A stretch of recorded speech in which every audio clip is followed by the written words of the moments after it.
Chapter 1322. Just as Emperor Veclor was praying for his brother to kill Sylvanus first, suddenly, the entire Courage temple shook violently. It was like an earthquake. The feeling of the earth shaking even affected this 1,000-meter-deep underground cave. How exaggerated was this? Unfortunately, all the Courage insect people were no strangers to this feeling. Because it wasn't the first time. The last time it was so shocking was when Naxxramas crashed into the east side of the Courage temple. It fell back and forth, or rather, it was repeatedly thrusted, turning that side into ruins. Could it be that the alliance threw Naxxramas in again this time? Impossible! The twin emperors exclaimed at the same time. Their master Thun would never let Naxxramas behave atrociously in his territory again. In fact, Naxxramas was really close to the Courage temple again. This time was different from the past. This time, the floating fortress was purely a feint. Seeing that his old enemy was coming again, how could Thun keep his face? Without saying a word, he first used a moving death ray. Different from the time of Kel, Thuzad, under Duque's orders, the dwarven craftsman carried out emergency modifications to Naxxramas. The biggest difference was the addition of a set of 12 large screw engines. Although this thing didn't have much effect on accelerating the entire fortress, at a critical moment, a difference of 1 meter was the difference between life and death. Moreover, the main control system of the fortress was linked to the magic net. After the warning system detected the high-energy reaction rising from the Courage temple in advance, Duque directly calculated the shooting range of Thun's light cannon and let the fortress evade in advance. Just like this, Naxxramas narrowly avoided Thun's ultimate move. And the feint attack was to cover for another starfall. He didn't believe that Thun could fire such a terrifying light cannon continuously. Under Duque's instigation, the dragons brought down another abandoned giant ship of the Burning Legion as a meteorite. In the dark starry sky, a red line of fire stabbed down diagonally. The clouds were boiling like porridge. From afar, it looked like a huge marshmallow cloud. Suddenly, a red dot appeared in the middle, like a stone falling into water, rippling on the clouds. Then, the clouds were dyed fiery red. The next moment, under Tyron's guidance, the fiery red warship fell to the ground. It accurately hit the place where the entrance of the Courage shrine should have been. If the first collapse that trapped the Alliance hero group was deliberately done by the twin emperors, then the bombing this time was Duque taking advantage of the situation. The opening, which was not very big in the first place, was forcibly torn open in the direction of the palace where the twin emperors were. The earth was collapsing, and the hard rocks were easily torn apart. Countless rocks fell from the shocking crack at the entrance of the temple, once again setting off a terrifying man-made earthquake. After the violent collapse, Veclor suddenly discovered that he could see the sky. Originally, the entire palace was a typical underground cave. Now that the entire dome had collapsed, they could naturally see the sky. At this moment, Veclor, who was observing the skies, saw a resplendent golden light shine in the skies above. Normally, if it wasn't noon, there wouldn't be any sunlight that could reach the bottom of the deep cave. This light was obviously man-made. Even if Veclor died, he wouldn't know that at this moment, in the orbit of the planet above Courage, there was a reflector made from a crystal mirror that was about 2 kilometers long and wide. This was naturally a product of black technology that Duque had asked the dragons to do. Sunlight itself didn't have any direct destructive power, but with the help of Alonso's Fail's magic net and the processing of forbidden spells, sunlight had become the most terrifying weapon of mass destruction. An incomparably thick golden pillar of light descended from above the clouds, piercing through the entire world. The clouds had long been swept away by the meteorite, but now, under the influence of the holy magic, they slowly rotated to form a whirlpool. The golden pillar stabbed downwards, landing straight into that gigantic crack. The resplendent golden light reflected in Duque's dark eyes fell along the walls of the cave. With a confident smile, the golden light penetrated deep into the ground and began to converge at the end, focusing on the body of a certain emperor whose body had become even larger. Asterisk boom. Asterisk continuous golden light spread from Lore's raised head to every corner of his body. Every bug that possessed Emperor Weak, Lore's body seemed to swell up before exploding. This time, it wasn't because they were obeying the Emperor's orders, but because the elements on their bodies were in conflict with it. That's right, in order to avoid Duque's edge, Weak, Lore had chosen to use the shadow element as his core. Suddenly receiving the strongest attack of the holy element, not a single beetle could withstand the tearing of these two opposing forces. Flesh and blood flew everywhere, and more tentacles, mouthparts, shells, and thorny limbs exploded into the air. As the golden light spread further, it was like a sharp knife cutting open a wrapping paper. Immediately, the true body of the demon Emperor Weak, Lore, was revealed to Duque and Queen Sylvanas. The once arrogant and skinny Weak, Lore, had lost his humanoid appearance. What appeared before Duque was an extremely ugly, twisted bug. Overall, he looked a little like a silkworm, with countless sharp, thin, and stubby little legs. But a closer look would reveal that each of his legs was a beetle's mouthpart, and each spot on his body was a living beetle's eyeball. Emperor Weak, Lore, was more like a monster made of countless bugs intertwining with each other. Fortunately, in less than half a second after Weak, Lore's glory was revealed, Alonso's soul directly descended beside Duque. His full strength caused this disgusting scene to become extremely brief.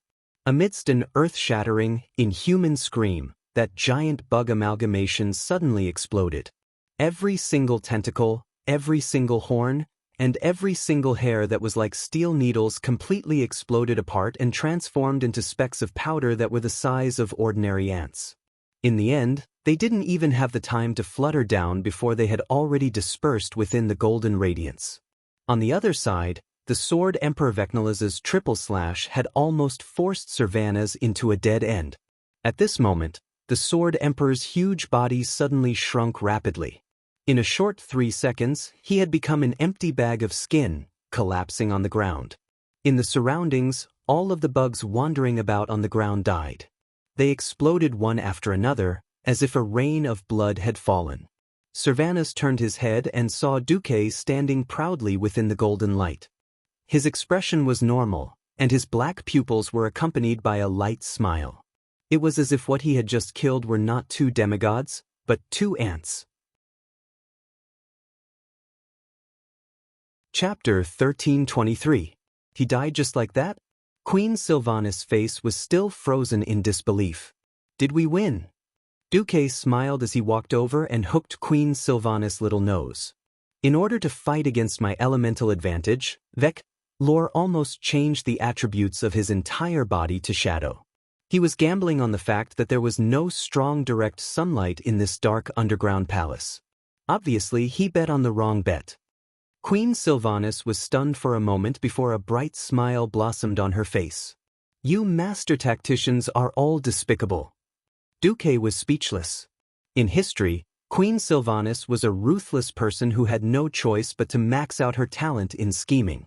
It was fine to be mocked by anyone but Queen Sylvanas. Duque was a little displeased. Wasn't this the same as a certain master tactician mocking others? You guys are all dirty? I'm not going to take the blame for this. All right. I'm just a little regretful. My great hero, you can't be so petty. As she spoke, 2 fair arms had already wrapped around him. On her perfect smiling face, her long and curly eyelashes had already drooped. With such benefits, all of Duque's complaints disappeared. He decisively went up to taste Queen Sylvanas' little tongue. After an unknown period of time, the 2 of them were awakened by the sound of footsteps from afar. You guys are having fun. There were still beads of sweat on Aurelia's temples as she rushed over. Evidently, she had rushed over after fighting the family of 3. Of course, as the eldest sister of the Fengxing family, she would only pretend to be angry when she saw this scene. Behind Aurelia were the other members of the hero team. No one would blame Duque for not coming over to help after the fight.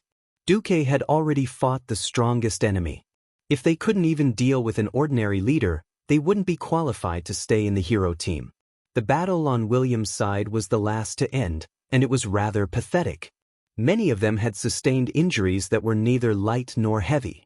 What made him feel even worse was that Xianxia had actually run over to ask if he needed help after getting rid of Princess Huron. On the surface, she seemed to be well-intentioned, but from the tone of the Princess of the Black Dragon's teasing tone, it was clear that she would help as long as William asked.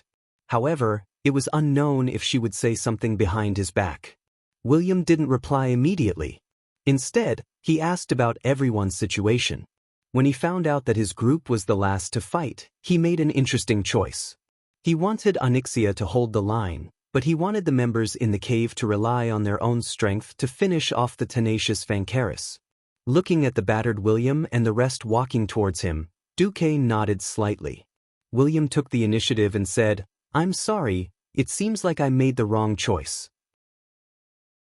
Because of my decision, the Alliance's hero team was nearly wiped out." Duque shook his head. "No, there's no right choice in this world. The so-called correctness was just a theory of results. In that chaotic situation, since Magni wasn't around, and you took over the command and made the choice, you are a qualified leader. Actually, I'm quite curious. Why didn't you accept Xianxia's help just now?" William had a strange expression on his face. "If the situation was dire, I would, even if she was said to be a sinister black dragon who would betray us at any time." Xianxia snorted coldly behind Duque.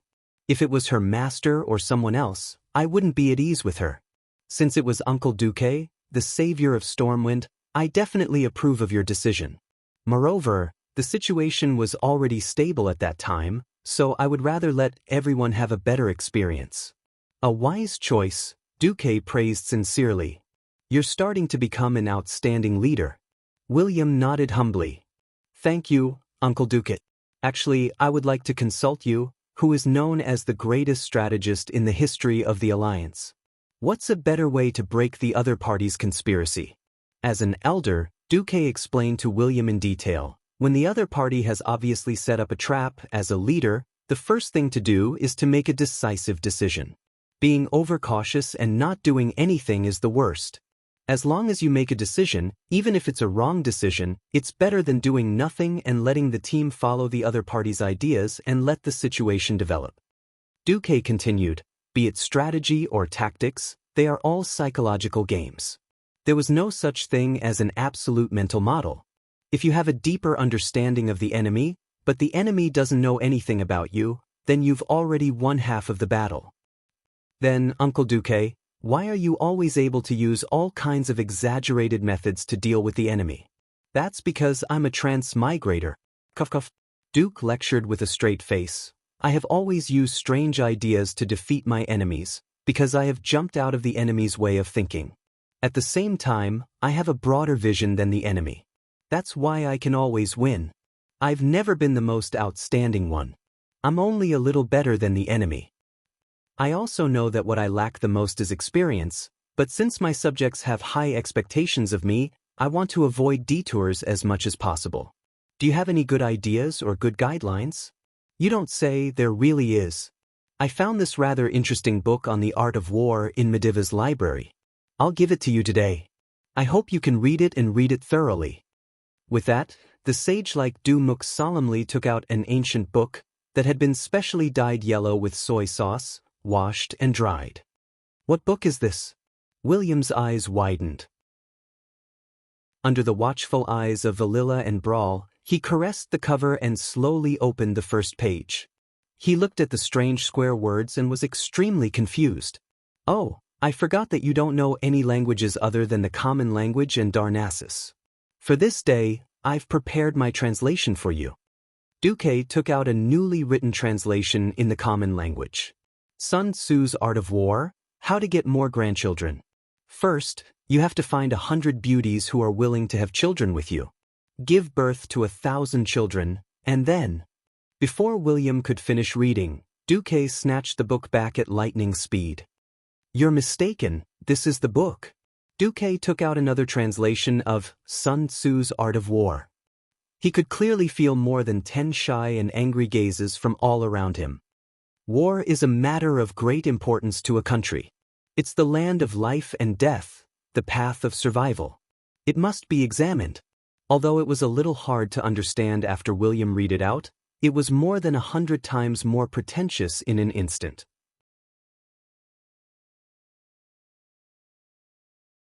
Chapter 1324. Sun Tzu's Art of War was a top-notch work that revealed the laws of competition. It displayed novel concepts that had never been seen in the world of Azeroth. When a series of profound strategic concepts such as using intelligence to conquer strength, using softness to conquer strength, and winning without fighting were displayed, William was quickly engrossed in it. At the same time, the profound philosophical concepts of using virtue to subdue people and the unity of man and nature made William even more mesmerized. Before Duque traveled to this world, the influence of this masterpiece had far exceeded the borders of the country. Many famous foreign strategists were intoxicated by the broad and profound traditional strategic culture of China. Not only did this masterpiece transcend national boundaries, but it also transcended time and space. As British Air Marshal John Slessor said in China's military maxim, "What's fascinating about Sun Tzu is how amazingly up-to-date his ideas are." By changing some of the words slightly, his maxim seems to have been written yesterday. This masterpiece was no longer simply a work of war. It had become a must-read for leaders in the fields of politics, economics, and diplomacy. Sun Tzu's ideas were not only widely used in the modern military field, but also in politics, economics, diplomacy, and sports. For such a godly book, which had been explained in detail by Duque in the common language, William was almost instantly sure that this was the legendary Holy Bible. Looking at this Holy Bible, William's slight disappointment from making the wrong choice was immediately swept away. His eyes contained a brighter light than before, as if there was a raging flame burning in them. Unknowingly, Magni had also come over, and even the other kings had come over to watch. It was only when Duque slapped William and Magni's shoulders that they snapped out of it. "All right, see? Thun is not dead yet. Let's retreat first." If it was in the past, William would have asked Duque why they didn't just kill him in one go. However, the concepts of retreating in order to advance that he had just seen had strongly stimulated William's thoughts. The higher-ups of the alliance quickly reached a consensus to retreat first. Since they were allied forces, challenging the ancient god Thun was a huge matter, they would definitely go through thick and thin together. Even with a demigod like Duque overseeing things, there was still no guarantee. After all, no one knew to what extent Thun's strength had recovered, but from the two attacks Thun made, one of which sent Naxxramas flying and the other of which blew up a small part of Naxxramas, it was clear that the power of this ancient evil god was not complete. Of course, the alliance could directly charge into the lowest level of the Karaj temple without waiting for the tribes. He might even be able to take advantage of Thun before he fully recovered. But so what if he won?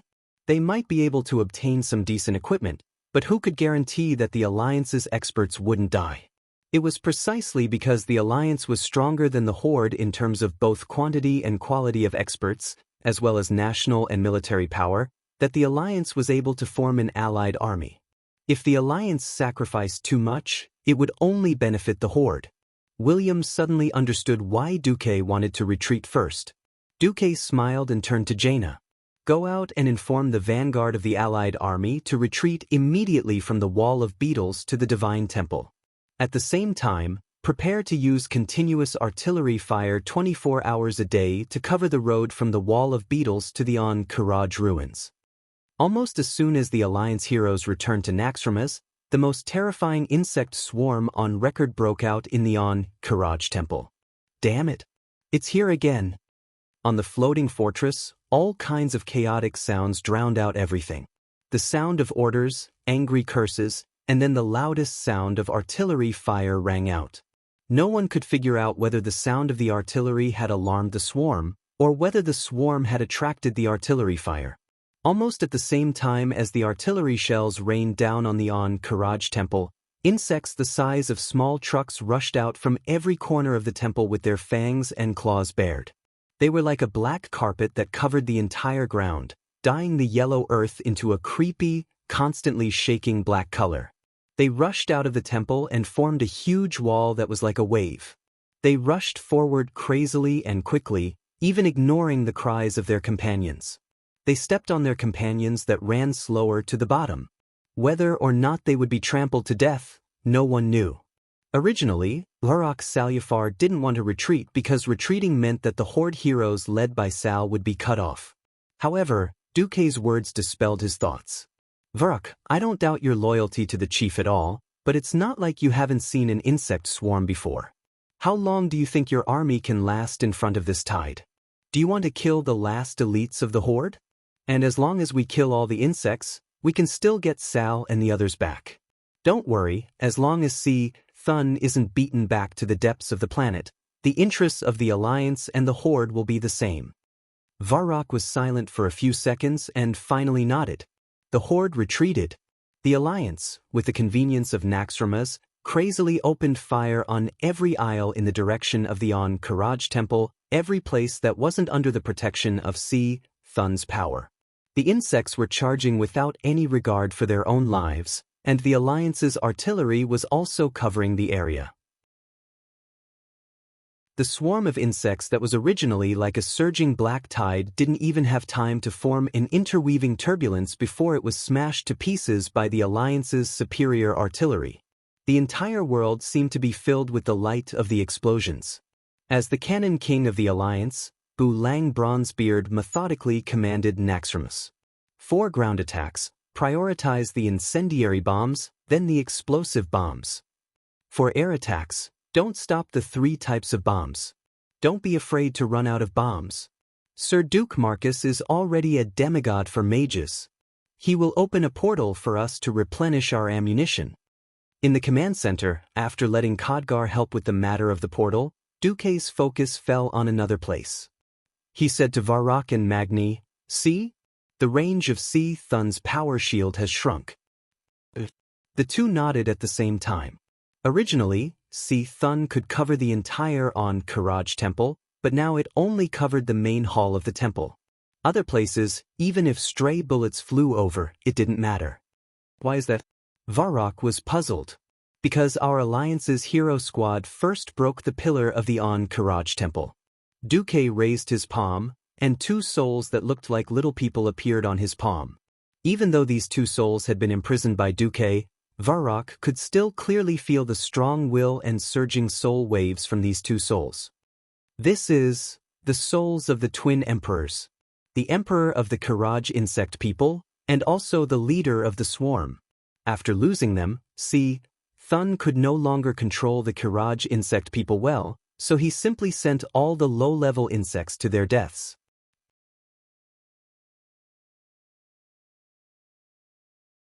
Chapter 1325. To be honest, even Duke wasn't sure if the Karaj insect people were Thun's biological sons. After all, in terms of race, they wouldn't even be able to pee in the same pot. The most common explanation was that when the Titans discovered Azeroth, the entire surface of the planet was about to be corrupted by the 4 ancient gods. The Titans were furious. After the boss of the Pantheon, fell, personally destroyed the most powerful Yashaji, the Titans discovered that the ancient gods had already corroded the planet deeply.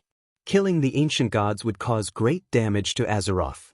For the sake of Azeroth, a powerful Titan in the future, they created guardians and sent them to seal the ancient gods in Azeroth. However, these ancient gods didn't obediently give in. They were still hatching plans in the underground of Azeroth, ready to rule the world again at any time. Thun was defeated and sealed in a battle in Silithus. However, with the loss and confusion of the Guardian Leiden, as well as the earth-shattering explosion and impact of the Well of Eternity, the Guardian's seal gradually weakened. He reappeared as the mastermind behind the Karaj insect people. However, in all historical documents, only the Karaj insect people were mentioned as Thun's servants. According to Thun's crazy personality, since he wanted to stall for time to recover from his injuries, servants were probably existences that could be abandoned at any time. At this thought, Duke had a new idea. Bu Lang, when this wave of insects is over, use the 0 cannonball. But Bu Lang replied, Zero cannonball? William was curious. There are many plants in this world that are more or less poisonous to insects. The most widely used ones are pyrethrum, rhotina, and tobacco.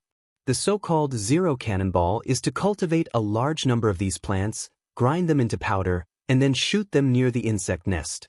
As for how effective it is, it will have to be tested to know. Anyway, there are a lot of materials in the Ungoro crater in the east, Duque replied indifferently. It didn't matter if there was no effect. If there was a special effect in the test, it would be worth it.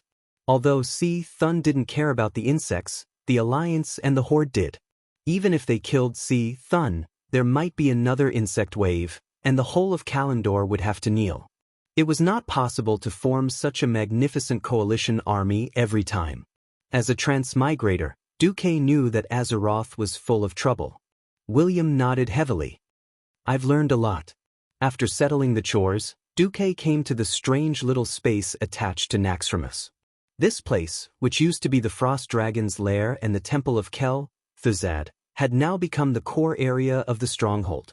Unlike the main control area, this core area was mainly used to store valuables and serve as a refuge for VIPs. Thanks to the promotion of mold-based house construction, while the logistics force was busy transforming Naxxramas' defense and firepower, Du had the time to recruit a group of Storm City's Mason Brotherhood craftsmen to work on his own. It wasn't an exaggeration to build an exquisite 3-story palace for himself and the other kings in the original Frost Dragon's lair. Duque's own villa was a Duke level 2.5 stories. What was the result? 2.5 stories above and 3 stories below the ground, for a total of 5 stories. In this Duke's mansion, Duque set up a magic array. First, he summoned Khadgar, Alonso's, Thaddeus, and Farina. Then, Vanessa opened the door to welcome the guests. Seeing Alonso's fail, these guests, or helpers, all bowed their heads. Nice to meet you, teacher. Theon and Gavin Rad bowed their heads first, followed by Riadaline and Benedettas, who were second in line, and then Sally Whitemane. I'm no longer a living person, so let's dispense with the customs of the mortal world. Alonso's was quite happy to see that his disciple was still active in the front line of fighting against evil. After some pleasantries, Duque went straight to the point. Since Thun is using all the insects to attack and stall for time, we won't be able to break into the deepest part of the temple of Karaj for a while. So, while the enemy is increasing in strength, we have to do something. My suggestion is to find a way to purify and absorb the souls of the twin emperors into the magic net as nodes of the magic net. At the same time, we can see if we can extract the divinity of the twin emperors and plant the seeds of divinity for those who are determined to break into the realm of gods. Even though everyone knew that Duque had always been kind, no one really thought that Duque would take out the divinity as a trophy. In everyone's hearts, that was basically the absolute territory of the number 1 person in the Alliance, Duque. And this time, even if Queen Sylvanas didn't participate in the fight against the Twin Emperors, Duque probably had a 70% to 80% chance of winning. Everyone was moved. Theon was even more respectful. I'm a straightforward person, and I rarely admire anyone. But I want to say, besides my teacher Fail and Wuther, you are the 3rd person I admire. Everyone offered words of praise. Duque waved his hand. Our fate is linked to Azeroth. If this planet is destroyed, Draenor is our role model. Even becoming a demigod is nothing to praise, as long as everyone remembers the saying, with great power comes great responsibility. They were all from the Alliance, so there was no need for formalities. Maybe if Azeroth collapsed, the Alliance could follow the example of the Horde, using the Dark Portal to roll to a certain planet and launch a desperate invasion. Victory could ensure the continuation of the race, but what about failure? The Horde was the best example. Thinking of this, every Alliance hero felt the same way. Duque continued, I'll skip the pleasantries and ask directly, who wants to plant the seeds of a demigod? This time, I expect to be able to extract 2 seeds. If you have the confidence, please come forward. There is a saying that goes, confidence may not necessarily win, but without confidence, you will definitely lose. Who wants it first? There was such a thing as not passing on responsibility. Queen Sylvanas proudly stepped forward with her long bow on her back. Her long eyebrows were slightly raised, and she placed one hand on her hip. Her aura naturally spread out. The current alliance was said to be the four major races, but the dwarves were actually the vassals of the dwarves. Since the humans already had Duque, and the elves had Sylvanas, Magni also stepped forward with the Balrog hammer on his back. Count me in. Originally, William was also quite tempted, but after seeing Magni step forward, William smiled and didn't move. Duque waved his hand and took out the souls of the twin emperors. It wasn't an exaggeration. Different from the little surprise of Prophet Skirim, the two demigod souls were Duque's biggest gain since attacking the temple of An-Karaj.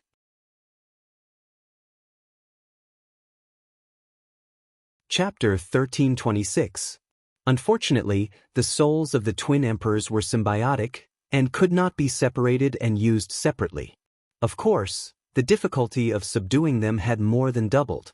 If there were difficulties, they had to go up, and if there were no difficulties, they had to go up. It seemed like I said something wrong. Forget it, don't mind this little detail. In the next moment, the souls of the twin emperors separately emerged from the palms of Duque's hands. Emperor Vecnalis's eyes widened, and he stared angrily at everything in front of him, but he immediately realized his powerlessness, because like his brother Emperor Vecnalor, he had lost their demigod bodies, and became pure spiritual bodies. Yo, twin emperors, how are you feeling? Duque's face, in their vision, became immeasurably huge, and very much in need of a beating. They opened their mouths, but were shocked to find that they could only let out soundless roars. They tried to change everything, using all the power they could use to change the situation, but unfortunately, the soul prison had completely sealed off all their power. The only thing they could do now was to be prisoners, captives, and obediently wait here for the victor, Duque, to judge them. Duque gently tossed his hands up, and the two soul prisons rose slowly until they were imprisoned in mid-air by the magic array. Duque snapped his fingers, and under everyone's gaze, the souls of the twin emperors began to grow, becoming the size of a dwarf. Twin emperors! Didn't you say that the victor gets everything? Now, as the victors, Duke Marcus and Sylvanas Windrunner, come enjoy our spoils of war. Duque pulled Queen Sylvanas over, and they stood side by side. Clearly, the faces of the twin emperors twitched in pain. What had been said not long ago still echoed in the ears of the four of them. The reward of the victor should not be discounted. The etiquette of the loser should be done to the extreme. Right? They had said so. However, that was both the emperor's reserve and pride, and the absolute confidence of the strong. True warriors never thought about the consequences of failure, because they never thought that they would fail. Admittedly, they could be as ugly as those captured mortals. For example, slamming the soul barrier in front of him with all his might. But this kind of thing, other than showing their helplessness, they would also lose their demeanor. They would not do it, because to them, this kind of ugly behavior was even crueler than death. Although the twin emperors had already experienced the pain of their bodies being blown up alive by the most intense holy light in history, that was only the torture of mortal bodies. The real torture was on the soul. They had lost. The two brothers had actually lost to a mortal woman and a human demigod who had yet to unleash his full power. He once thought that they were incomparably powerful, second only to see Thun's power, second only to see Thun's perfection. They didn't even care about the other ancient gods who were as famous as Thun. But now, the cruel reality struck their worldview again and again. Anger, hatred, abomination. Even so, even though they gritted their teeth tightly, the twin emperors did not even need to speak. Their minds were connected, and they had already made their decision. The twin emperors echoed each other. Speak. Winner. What spoils of war do you want? Duque nodded. The first thing I want is your divinity. I mean divinity that has been stripped of your will, leaving only the characteristics of combat and magic. The divinity of other gods was not so easy to take. Apart from representing power and energy, divinity also represented the will and characteristics of a god or a demigod. especially the will.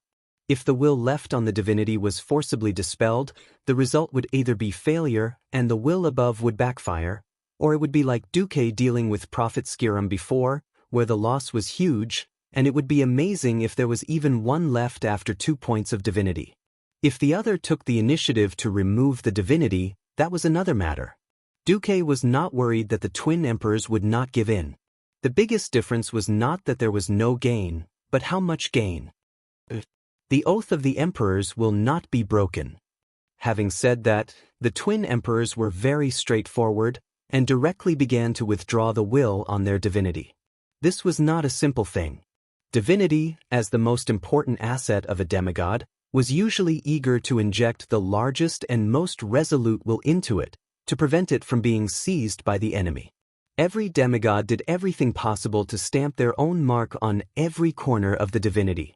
Now to remove the will in their divinity, and in a state where they had lost their divine body and had no support, the difficulty and hardships could be imagined.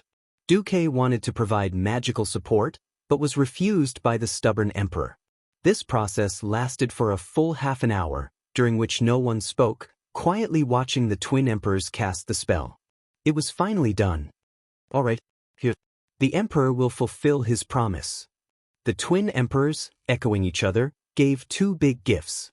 Under the system prompt, Duque clearly saw the label on it: melee non-attribute divinity 3 points, magic divinity 3 points, optional types, arcane, frost, fire, nature. A total of 6 points of divinity, and the twin emperors being so straightforward was also unexpected. Duque first carefully let the system check it, and after confirming that there were no problems, he made the second request. He hoped that the twin emperors would become his elemental emissary. Unexpectedly, it was rejected by the other party with incomparable firmness. No, there is no room for negotiation. Absolutely not. The emperor can lose his empire, can lose his subjects and wealth, and even lose his queen, but the emperor must never kneel to the enemy. Duque's eyes narrowed. Didn't you say that the winner gets everything? The twin emperors were obviously angry, and like a machine gun, they opened the chatterbox. The entire on-Courage insect people empire is the servant of the greatest god, Thun. This is the will that is imprinted in the depths of every insect person's soul, and absolutely cannot be changed. Your request? We can't do it.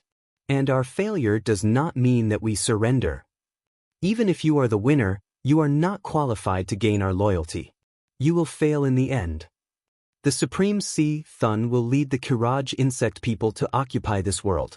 That's right, humans, orcs, elves, trolls, whatever, are only worthy of being food for the Courage insect people. Feel lucky for your short victory. Your victory will end with the further awakening of our Lord Thun. Ha! Ha! They were obviously 2 losers, but they laughed wildly and wantonly like conquerors who had won a complete victory. Not only did they laugh, but they also used their spiritual power to show scenes of terrible cruelty with sound effects.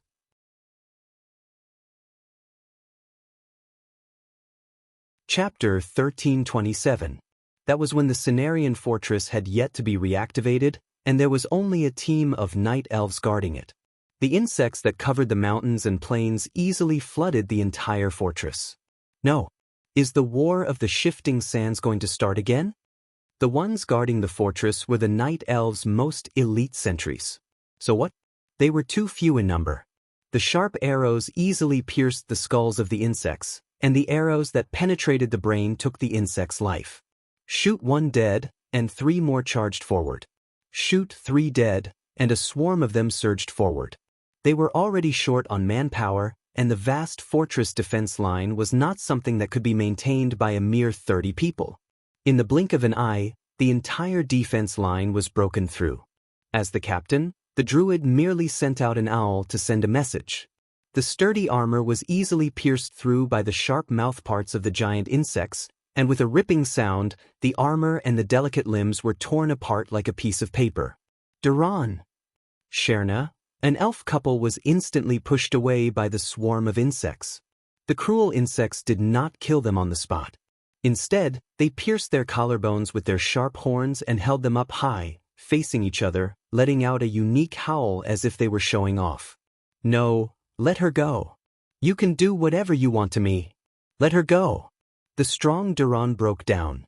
He cried and howled, begging the intelligent insects to let go of his lover. But all he got was the cruelest execution. The insects bit off their hands and feet one by one, swallowing and chewing them in front of each other. In the end, when their lower abdomens were bitten off, the couple, far away from home, breathed their last in each other's eyes of despair. Seeing this, Tyrande was already furious. Her whole body was trembling. Duque was silent. He gently pulled Tyrande over and held her in his arms. He raised his hand to stop the twin emperor's provocative performance, but was suddenly stopped by Tyrande. "But I want to see it to the end." It was not just her.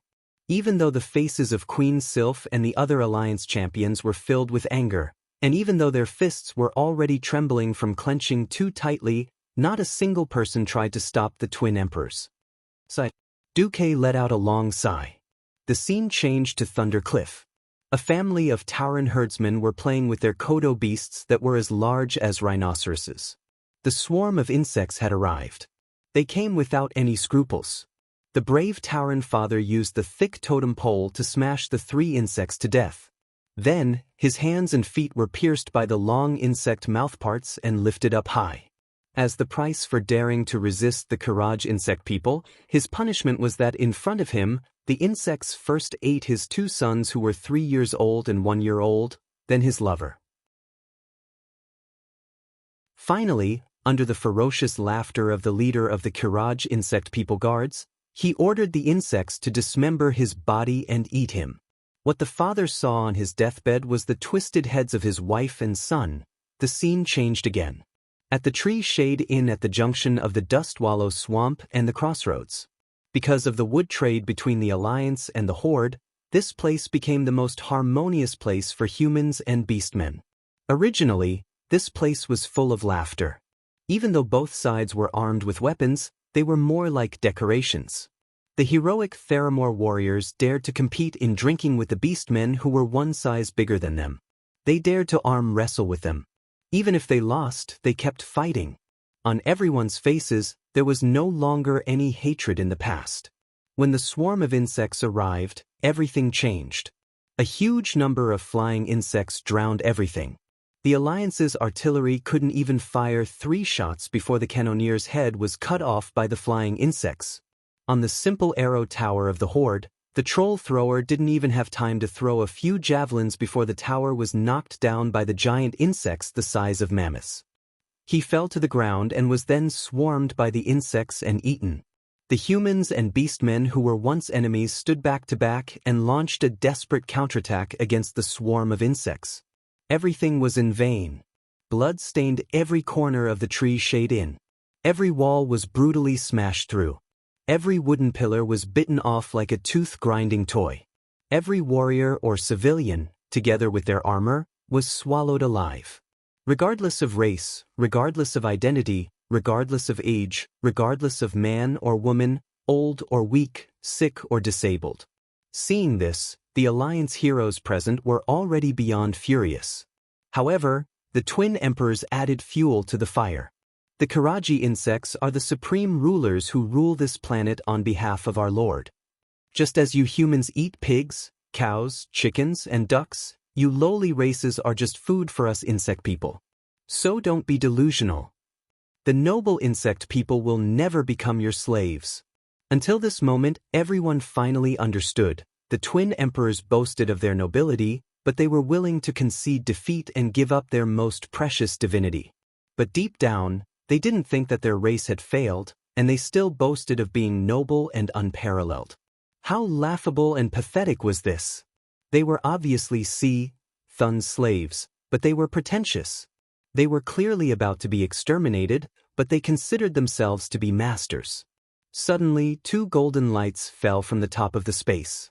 This was the holy light that the Alliance heroes were familiar with and comfortable with. For the twin emperors, this was acid, this was torture.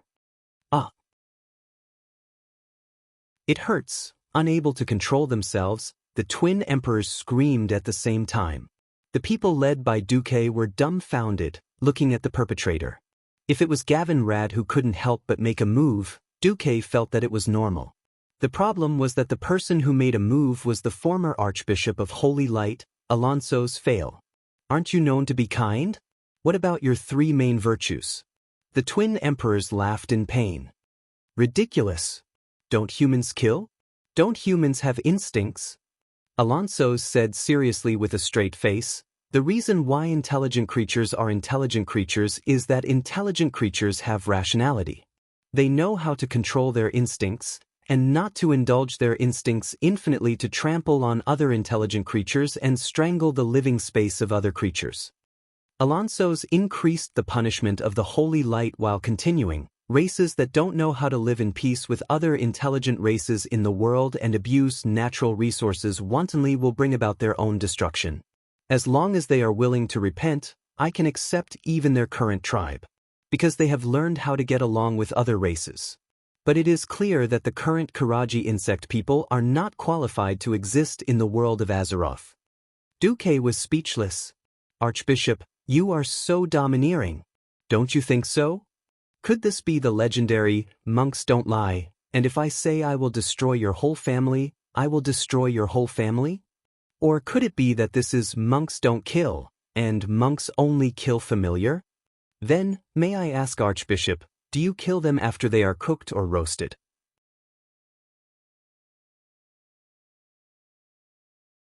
Chapter 1328. As Alonso said this, Duque smiled. As expected, this former Archbishop of the Holy Light was not a pedantic person who would not let go of benevolence and equality. If he was a blockhead, he would not have created the Paladin, a vicious profession that could fight, defend, and heal, despite having short legs. As a good friend and one of the biggest helpers on his path of growth, Duke naturally had to support Alonso's to the best of his abilities. Isn't it just a movie? I can do it too. Duque waved his hand, and a Hollywood-level explosion happened. A comet fell from the sky, and Tyron showed what it meant to destroy your entire family. In front of this earth-shattering destructive power that only the strongest demigods or true gods could resist, all mortal powers were useless. A mushroom cloud rose. The ash hive exploded. Mushroom clouds rose one after another.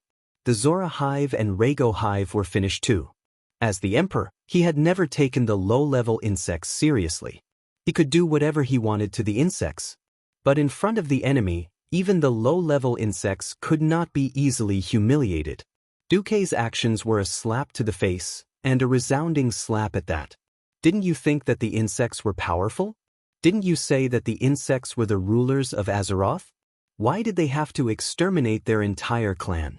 The death of each insect queen represented the destruction of a hive and a branch of the insect race. In the video, the number of insects killed and corpses collected by the Alliance and Horde Alliance was clearly shown.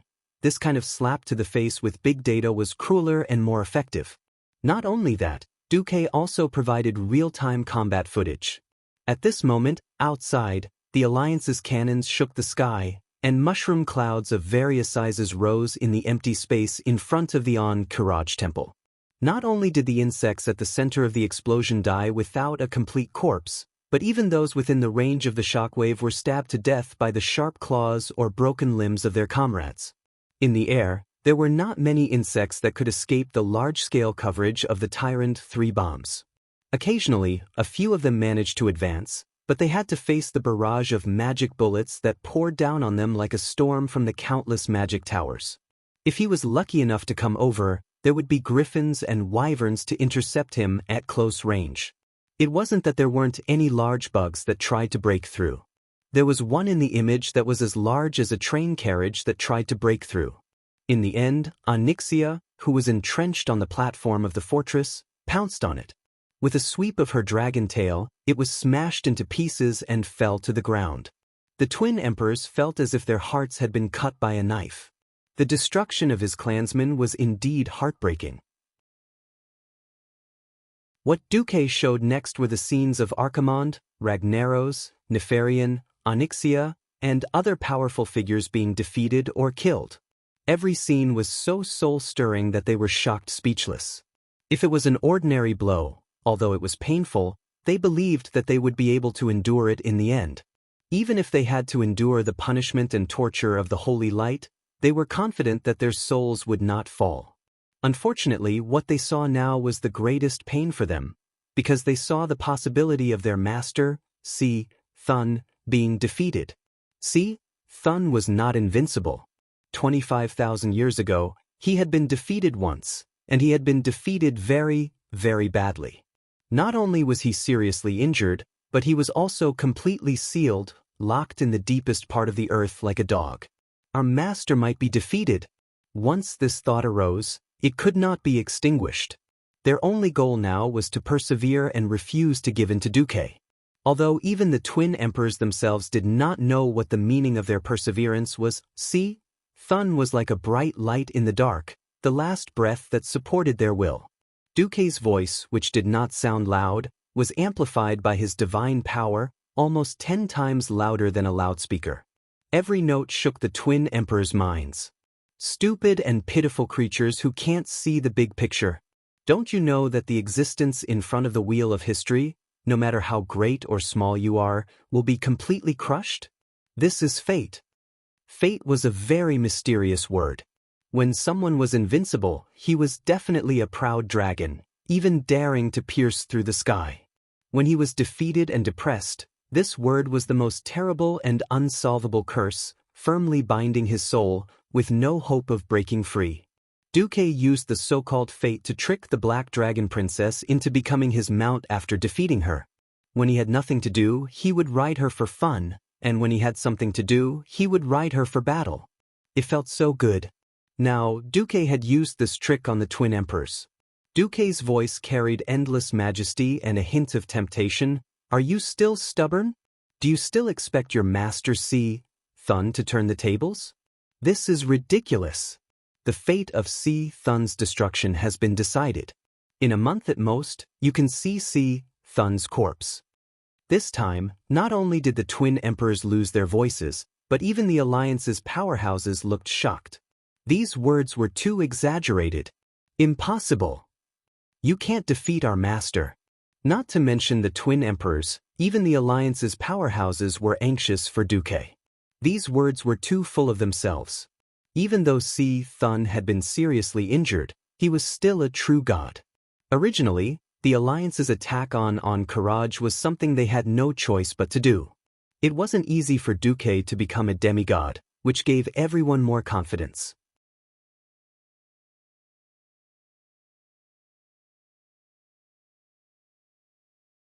Chapter 1329. This oath sounded ridiculous. It was simply at the level of the Arabian Nights. After calming down and thinking about it carefully, one would find that it was not only Duque's side who had this idea. Similarly, the twin emperors were not idiots.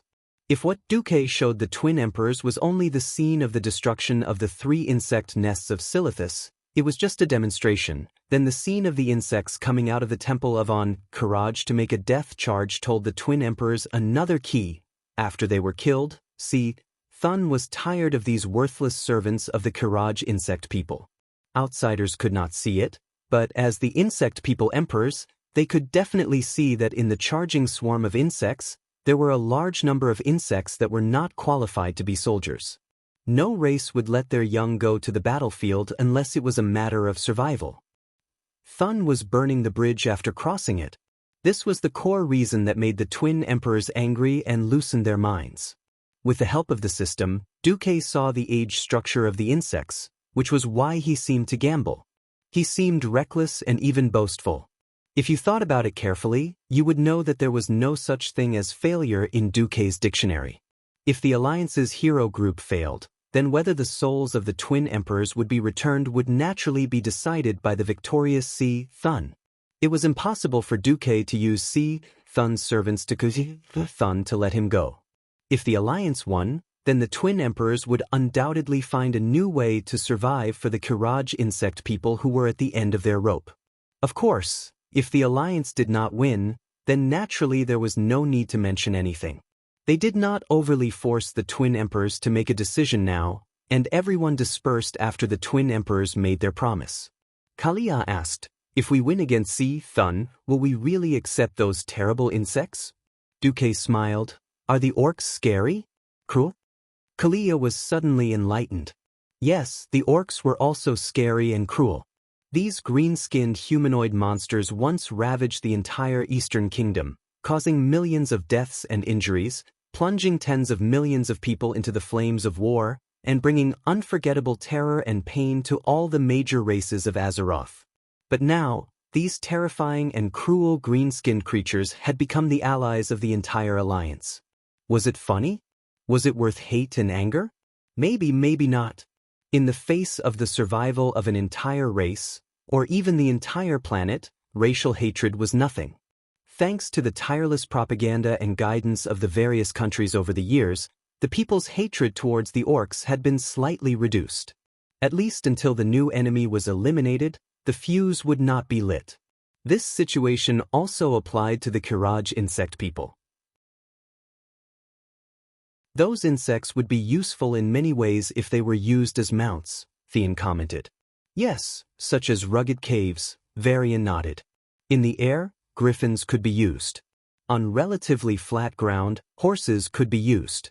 In cold forest areas, the elves' nightmares could be used. However, in rugged and complicated hot terrain, there was nothing more suitable than insects. Tyrant cleared her throat and emphasized, "You'll need it. Don't forget that 10,000 years have passed. The Burning Legion, which once had hundreds of millions of demon warriors, has once again set their sights on Azeroth. 10,000 years ago, Duque's infernal affairs had inflicted heavy losses on the Burning Legion. 10,000 years was too long. No one knew what kind of terrifying combat power the Burning Legion had gathered in this period of time. In a sense, not just the insects, all intelligent creatures in Azeroth should unite to deal with the Burning Legion. The conversation between the few big shots of the Alliance made the others think. At this time, Edwin Van Cleef came over and bowed to Duque. Then he said in a voice that everyone could hear, "The Horde's heroes have just defeated Ayamis the Hunter, and are preparing to challenge Ajrian the Scarless tomorrow." "Oh, not bad." Duque raised his eyebrows. "Unfortunately, the losses are a little big." In the ruins of Karaj, the Horde has so far lost 4 former members of the Silver Moon Parliament and 3 second-rate chiefs who were resurrected as Death Knights. Hearing this news, the expressions of the Alliance's heroes were very strange. As former enemies, even if they were not enemies now, seeing an enemy who had been killed almost 20 years ago come back to life and scare people again was a very complicated feeling. Moreover, Sar's method of absorbing a large number of undead into the Horde had always made the Alliance's heroes feel disgusted. Now that those bones had been lost, from the Alliance's point of view, it was a loss of combat power.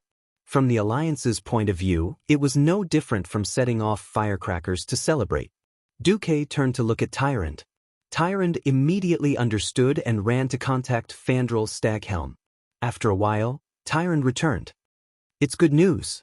Because Si Thun realized that he could not further corrode the earth, he has begun to recover his divine power. What it could collect was only the Lilian ego that it had plundered in the Silithus territory. This process will probably last for about 10 days. Duque said, "Edwin, inform Sar of the situation. Let him do as he sees fit." No one was willing to fight an ancient god who had recovered better. Wait for more combat power? Launch an attack while the ancient god was weak before he recovered?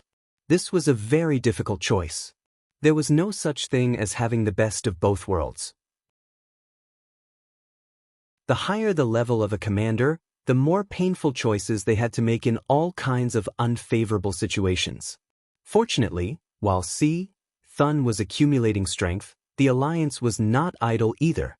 Duque split the 3 points of divinity from the sword Emperor Vecnala's into 3 portions. One was for Magni, one was for Servanas, and the last one was for him.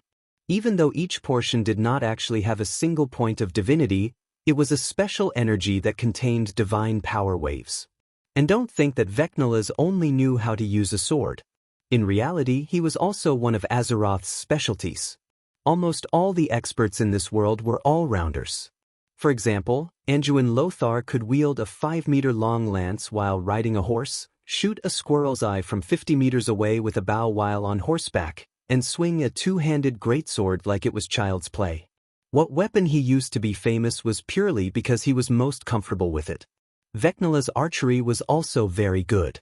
The experts of the alliance were basically all in important positions. After witnessing the twin emperor's submissive bet, everyone dispersed.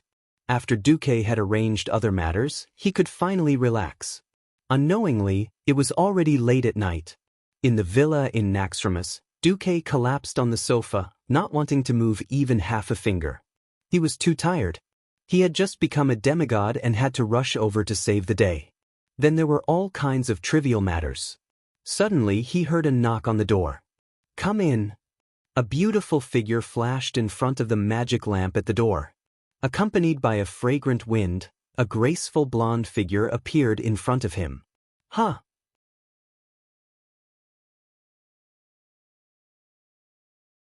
Chapter 1330. Speaking of which, there were a lot of things to do recently. He was either busy angering Kel, Thizad, or advancing to demigod, so Duque hadn't had the time to be with his lover for a long time. Duque had some expectations. He thought that Servanas would attack him in a fit of excitement, and he also thought that Onyxia would come to court him, but he never thought that it would be her. She had been commanding and fighting on the front lines for a long time. Coupled with the agile fighting style of a ranger, her body fat content was extremely low, but she wasn't like the King Kong Barbie in the knights who swung their swords to the point of bursting with muscles. She only had a shallow waistline between her abdomen. She was slightly taller than most human women, and coupled with her full and firm Mount Hygel, which was illegal even among humans, she was the focal point of men no matter where she was. Her round and firm buttocks were full of elasticity, and her pair of fair and slender legs elevated her glamorous and aloof temperament to the extreme. Coupled with a full set of black stockings, underwear, high heels, and black gauze pajamas. "Are you trying to kill me?" Duque made a muffled sound in his throat, and after a long time, he squeezed out a sentence from between his teeth. "Aurelia? Well, why can't it be me? Don't you like me? Or is it that you're looking forward to someone else?" With a smile, Aurelia put her left hand on her waist, showing off her proud S-shaped curves. She was very satisfied with her outfit that dazzled Duque. If you just looked at her from the neck up, you would think that she looked like a lady who was about to attend a grand ball with light makeup.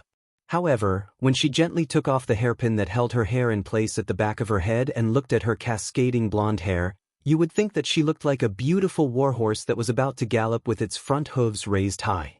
Nobility, sexiness, wildness, these seemingly incompatible qualities perfectly blended together on Aurelia. "Darling." With a long, seductive voice, Aurelia slowly climbed up on her hands and feet. She swayed her body and showed Duque what a standard catwalk was. Mount Hygel displayed the violent beauty of mass and volume, which deeply stimulated Du's optic nerves. The chiffon pajamas slid across Duque's legs, making Duque shiver again and again. Unknowingly, Duque only knew how to swallow his saliva. Suddenly, he remembered that before he transmigrated, he had the Chilan arm mastery, and he had suffered a lot. The pain of not knowing the taste of meat really makes me cry just thinking about it. "Hoo-hoo! Why are you so excited today?" Duque asked Aurelia. "Take a guess." Aurelia, who was usually gentle and generous, showed a rare kind of seductive slyness. For a moment, Duque almost thought that the person in front of him was Jaina and not Aurelia. However, seeing Aurelia's pointed and long elven ears trembling, Duque, who was familiar with her habits, knew that Aurelia must be hiding something from him, and it was usually not a big deal. Because as long as it was a big deal, she would definitely be open and honest. She would first deal with the big or business matters, and then deal with the small and personal matters. At this thought, Duque decided to tease Aurelia, and he suddenly put on a serious face. "Aurelia, I just became a demigod, and my stamina, energy, and magic power are all greatly depleted. If there's nothing big, let's sleep peacefully tonight, okay?" When Aurelia heard this, her face almost collapsed. "It wasn't easy for me to make up my mind to put on the decisive underwear, but when it came to the last minute, you, Duque, actually said that you don't want to do it. Is she flirting with a blind man? However, in the next second, Duque burst into laughter. Since my dear sister Aurelia has such a refined interest, of course I will accompany you to death. However, I will have to trouble sister to put in more effort. Looking at Duque's smirk, Aurelia clearly saw that there was a demon tail on Duque's buttocks that should theoretically exist, wagging proudly. This guy is clearly ripping me off. Little rascal. She pouted, but the noble and beautiful female elf blushed and slowly lowered her body. A swordsman must be extremely familiar with his divine sword and scabbard. For something like the sword drawing technique, if one did not maintain long-term practice, the speed and power of the sword would be greatly reduced. Duque was very surprised today. He had clearly displayed his invincible prowess, and the ferocious sword light could be said to be able to chill 19 continents with a single sword light, but Aurelia still fought with all her might. She charged at the start of the battle, and not only did she break his armor, she also directly used the freezing trap and raging flame trap. This almost caused Duque's sword aura to leak out, and he was defeated 1,000 miles away. After Duque stabilized his sword, he launched a continuous counterattack, using the tactic of attacking separately and jointly. He had clearly defeated her, but she still persisted in resisting. Usually, at this time, Aurelia would call for her sister to be her reinforcements. But today, she was not her usual self, and persisted in fighting against the great demon king Duque alone. What the hell was she doing? In the end, Xianxia, who was outside the battlefield, could not help but join in the battle, and with Duque going easy on her, the battle ended in a draw. After the battle ended, Duque stroked the gold and silver heads, and asked in a kind voice, "What the hell were the two of you doing? It's time for you to tell me." Aurelia moved her head to make herself more comfortable on Duque's chest. "Nothing, I just want a child." Xianxia agreed with her sister. This was not because of the sudden silence that some people were most afraid of. It was just that Duque was a little stunned. It had been more than 20 years since he had transmigrated. Even if he was already in a state of eternal life, in theory, he should be considered an uncle. Aurelia had always wanted a child, and Duque knew that. He did not expect Xianxia's wife-like nature to erupt at this time. Although he had always been very casual, it was also very important to make his woman happy. Then Duque smiled. "Silly, you have to tell me about this. I am no longer immortal. If I do not inject my power and soul, there will be no result even if we fight 10,000 times. We were afraid that you would not agree, or that you hate children, so we joined forces to give you some sweets first." Xianxia seemed to subconsciously draw circles on Duque's chest with her slender fingers. "Are you blaming me for not agreeing?" This time, it was Duque's turn to smirk. "All right, seeing that I quite like this dessert." With that, Duque extended his evil claws towards the trembling sisters. The sky was bright. The Windrunner sisters were still sleeping because they were extremely tired, but Duque could clearly feel that the continuation of his life and soul had already been nurtured in their bodies.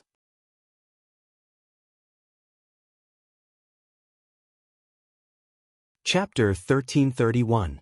A ranger's senses were very sharp. Aurelia, who had woken up first, immediately noticed the changes in herself. It was a new life that belonged to both her and Duque. In her lower abdomen, there was a wind elemental blessing of light and nature. Duque. Not knowing what to say, Aurelia hugged Duque tightly and kissed him passionately. After a long time, their lips parted.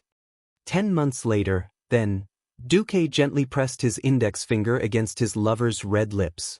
10 months definitely won't do. That means I'll lose you forever. He woke Xianxia up as well. With Duque's explanation, the Windrunner sisters finally understood why 10 months wouldn't do. It wasn't like ordinary humans, and high elves didn't have interracial love in the 2,800 years of the alliance between humans and elves. Not to mention the more recent ones, there was Gina Goldsword, who had given birth to King Dalen Proudmoore's illegitimate daughter. Generally speaking, pregnancy was the same as a human's. The key was that Duque had already surpassed the limits of humans. If he wanted to give birth to a child, he had to abide by the laws of the world of Azeroth.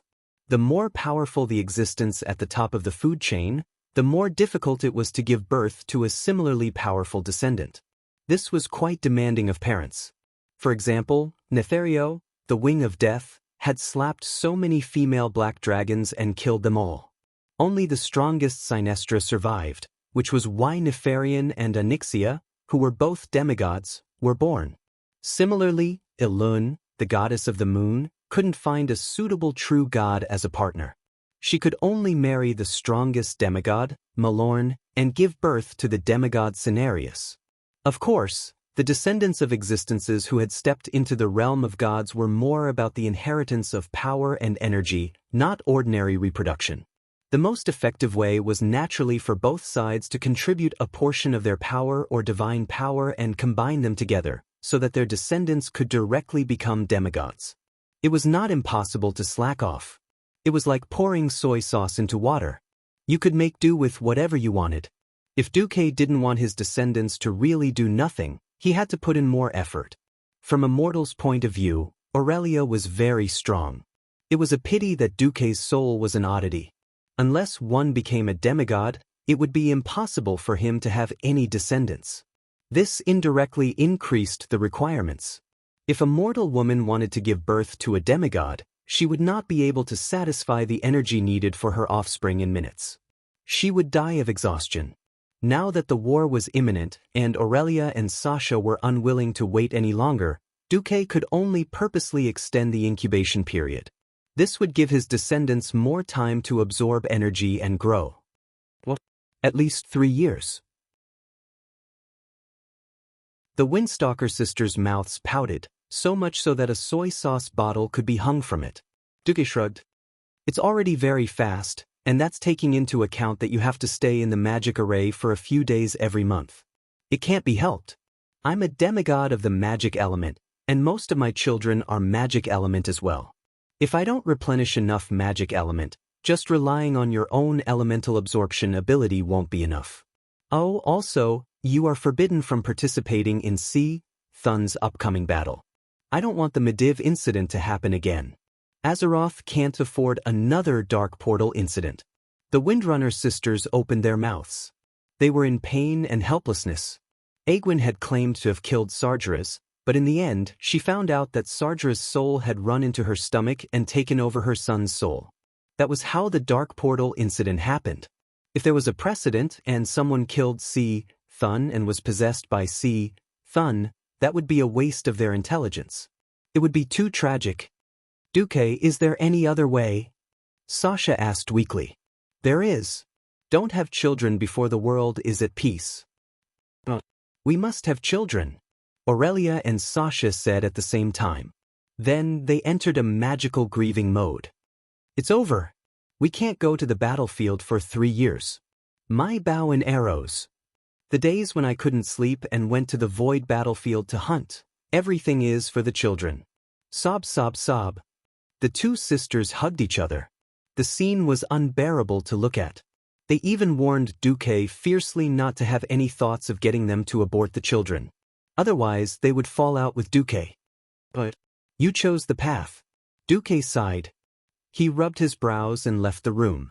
Women became mothers the moment they became pregnant, but it was a long and slow process for men to become fathers.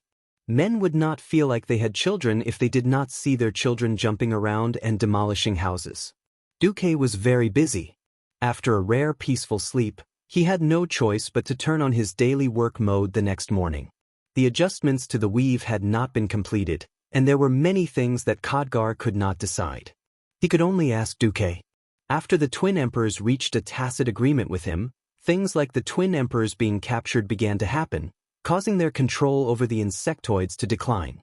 For example, in a coincidental situation, some people in the Alliance found that as long as they held a kind of crystal that was nicknamed Insectoid Crystal, they could summon a 4-legged insectoid of the same color. With a thought, as long as they were willing to wait, it would not take long for the insectoid to run over and wait for orders. Not only were they willing to be mounts, but they would also obey orders even if they were told to attack their own kind. Of course, these insectoids that could be used as mounts did not have much combat power, and were only slightly better than human militias.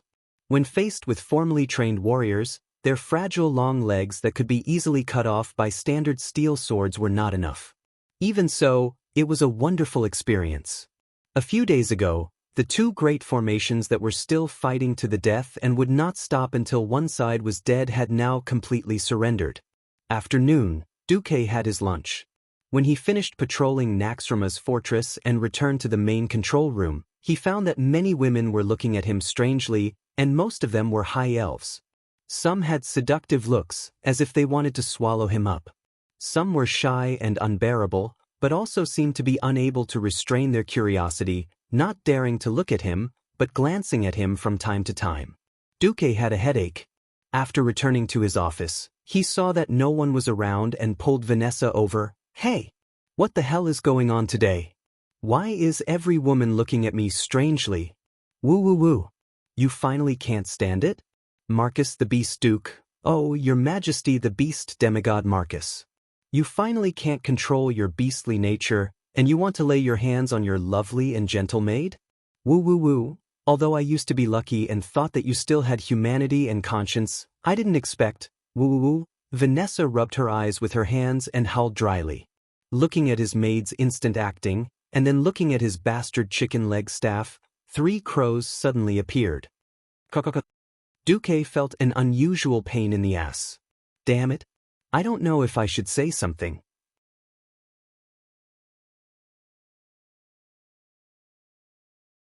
Chapter 1332. Damn it, don't tease me. What exactly happened? Tell me quickly. Veins popped up on Duque's forehead, and he looked like he was about to eat someone alive. Seeing how anxious her master was, Vanessa giggled heartlessly. Looks like, my dear master, even though you've left your mortal body and become a demigod, you're still that beast of a duke. All right, I'll stop teasing you. Seeing that Duque was really going to flip out, Vanessa stopped while she was ahead. It was Lady Aurelia's suggestion. Aurelia? What about her? Duque was stunned. Nothing, because Lady Aurelia is pregnant with your child. After telling His Majesty Sylvanus, His Majesty Sin Dorii hinted that she wanted to focus on becoming a demigod, so he won't stop the other beauties in the alliance from pursuing you. Wait a minute. Why can't I understand this kind of dazzling operation? That was the expression of the dumbfounded Duque. A second later, Duque laughed involuntarily. He recalled that he had the reputation of being a playboy in the alliance.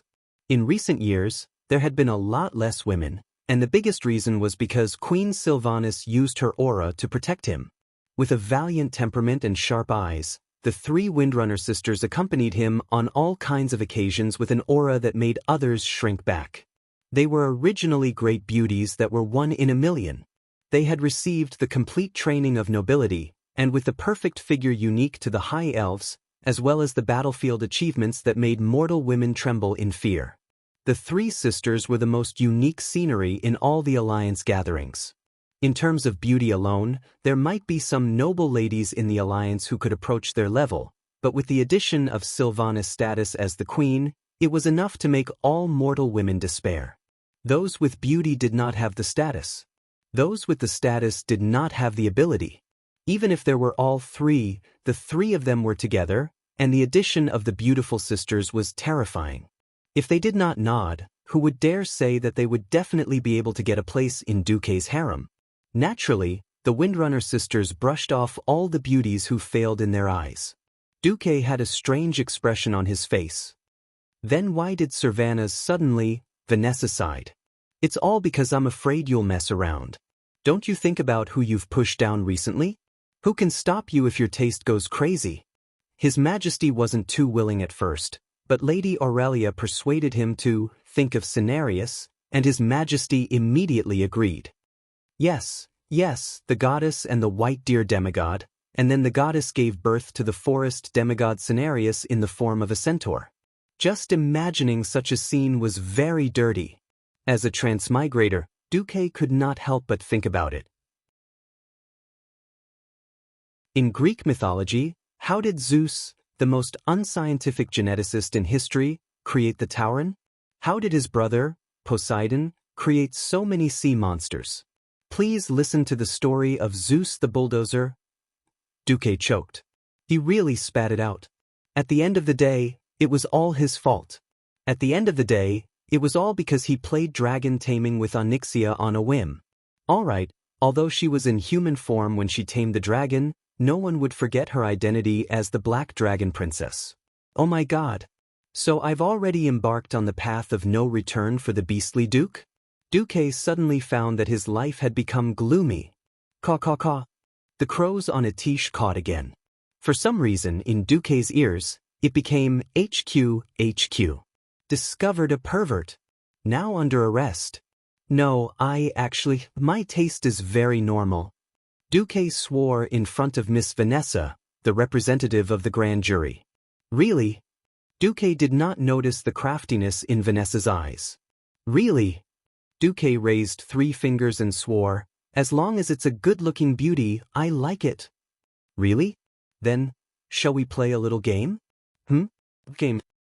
Take a guess, how many fan of knives, throwing knives do I have hidden down there?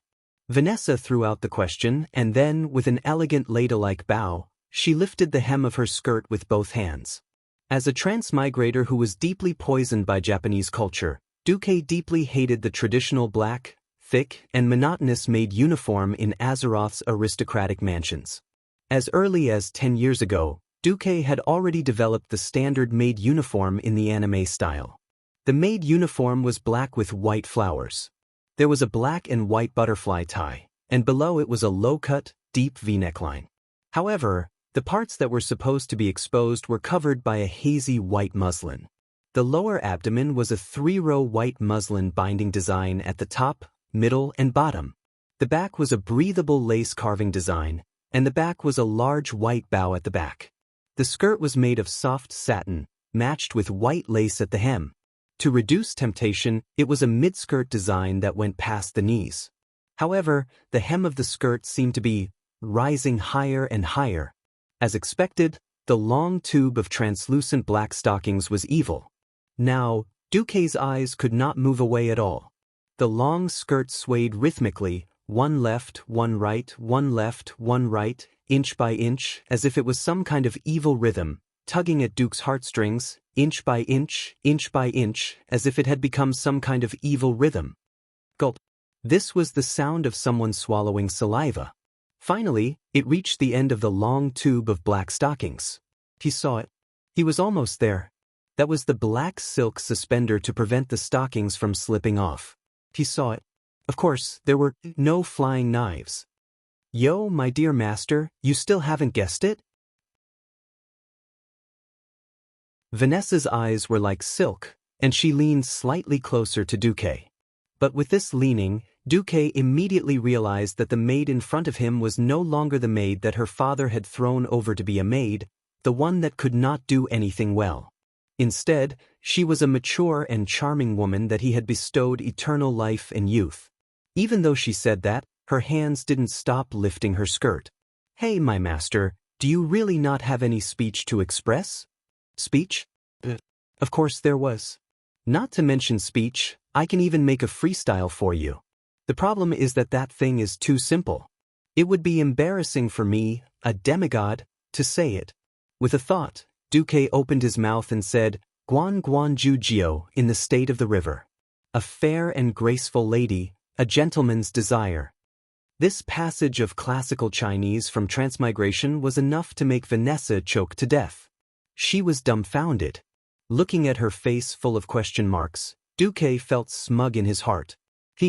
Your master has finally turned the tables. Do you really want to know? Do you really want to know? I won't tell you. You want me to say something human? Sure. There were only 6 words. But *CK. Of course, Vanessa knew that Duque was counterattacking. After a short moment of panic, she was not angry. Instead, she directly revealed the mystery. Clang clang. Pft.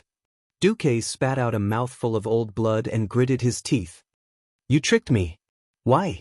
Safety pants and whatnot. It was all King Evil.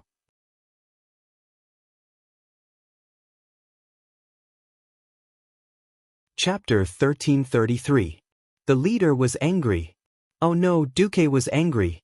The anger of a demigod was very scary. Duque roared on the spot and was about to grab Vanessa. He didn't care about the consequences, he would beat her on the ass first. Ha! What evil, you're clearly a beast, Duke. You're thinking the wrong way. Facing Duque's pounce, Vanessa nimbly lowered her body and easily dodged him like a slippery eel. For stealth and sprint, she ran out like a wisp of smoke. Unless Duque was serious, he wouldn't be able to catch a hero-level thief who only wanted to run. Just you wait. Don't let me catch you. At the gate, Duque made a declaration like a big villain. In the next second, Duque's face and posture froze as if he had been petrified. He suddenly realized that beside the gate, his other maid, Solarian, was standing there with a smile on her face. I'm sorry. I'm sorry. Master, you don't have to apologize to a little maid. Solarian nodded lightly with a smile. Duque looked Solarian up and down.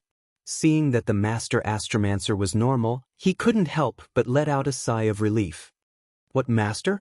Do you want me to be like other girls and cut my skirt a few inches shorter, or open my collar a few inches, and then secretly wear the so-called winning underwear? Solarian's smile widened. Please don't. Duque's face fell. I'm so happy. It seems that after becoming a mage and demigod master, you're still the gentleman you used to be. Solarian seemed a little excited. Duque was a little embarrassed. He didn't know if he should tell her that before he transmigrated, the word gentleman was synonymous with pervert. Duque facepalmed. I'm also very happy. At least there's a normal woman by my side. Not really. My family also sent word that I can successfully conceive your child, master, Solarian said calmly. Duque burst out laughing. Is it that surprising? In Cuel Salis, commoners without magic talent always hoped to give their daughters to noble mages. As long as they could give birth to a boy or a girl with magic talent, they would be lucky. In the eyes of the high elves, only by mastering magic could one change one's fate. Even great nobles with noble bloodlines would hope to marry into other great mage families so that their descendants would have a greater chance of becoming Silver Moon counselors.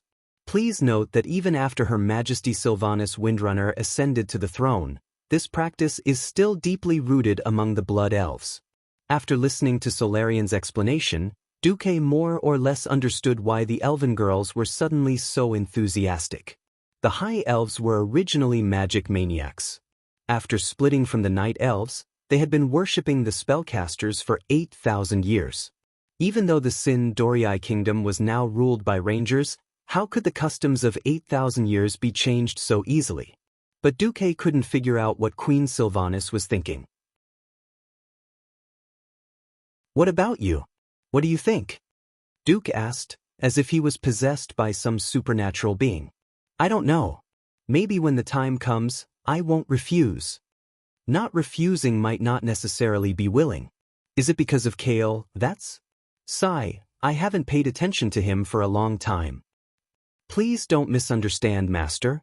From the moment I swore allegiance to you, I no longer have anything to do with Kale, that's.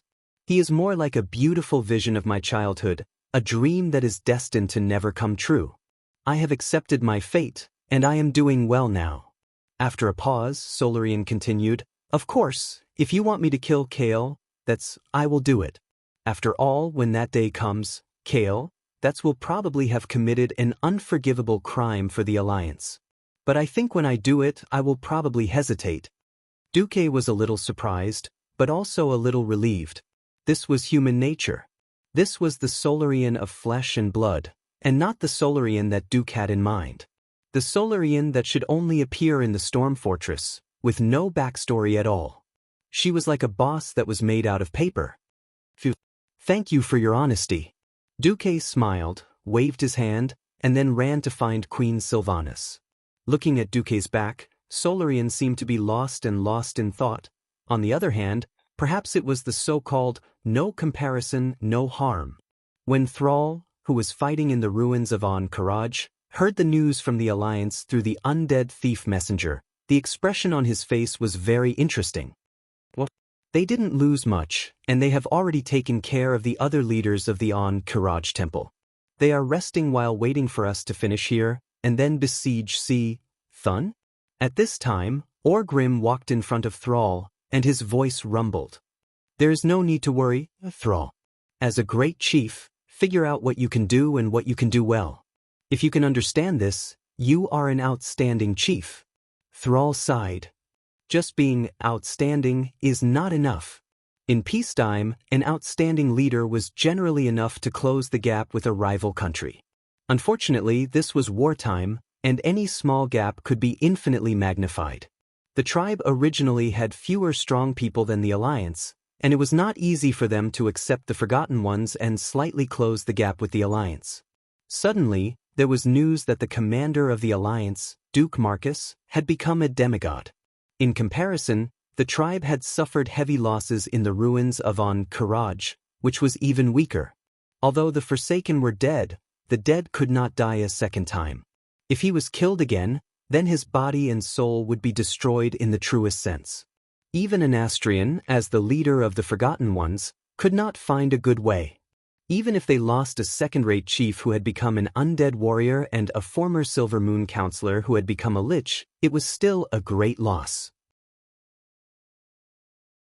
In fact, the Sun King's face was gloomy. After being ruthlessly expelled from the Eastern Kingdom by the Alliance, the Forgotten Ones had lost a stable source of troops.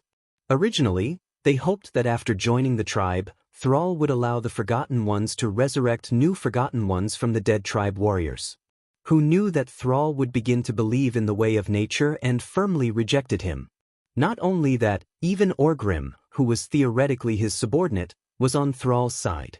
Anastrian's gaze became even colder. Fortunately, he was a dead man.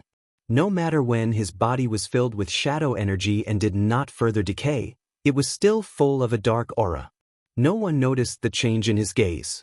At this time, Orgrim patted Thrall's shoulder. Don't think too much. The tribe should do its own thing first. We must first not make mistakes, then wait for the real opportunity to come.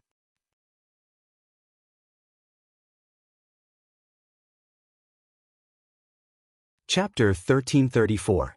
After the Alliance Hero Squad had rested for a full 5 days, the Horde Hero Squad finally succeeded in killing Azrian the Scarless at the cost of 3 second-rate chiefs who had turned into undead warriors and 2 high-grade druids. Sal was not satisfied with the result because the losses were too great. But he couldn't complain. Compared to the Alliance, the Horde obviously lacked healing methods. The druids from Thundercliff and the shamans trained by Orgrimmar were second-rate. Obviously, in terms of healing, the Alliance's priests and paladins were better. Moreover, the undead couldn't use natural healing spells, so they had to rely on the third-rate undead priests' dark healing magic. Whether they admitted it or not, the Alliance's heroes were far better than the Horde in terms of endurance. Cain refused to go into the arms of the Forgotten after the death of the Tauren druid, and because of this, he had a bad relationship with Anastrian. Sal was now twice as big as his head. Fortunately, the spoils of war dropped by Azrian slightly diluted this faint sadness. This hammer is good, I want it. Orgrimmar had his eyes on the frosted warhammer that Azrian dropped. Compared to the semi-artifact Hammer of Destruction that he used before, this thing was a transitional item, except for the fact that the hammerhead was square and looked like the Hammer of Destruction. Sal's mouth twitched as if he wanted to say something.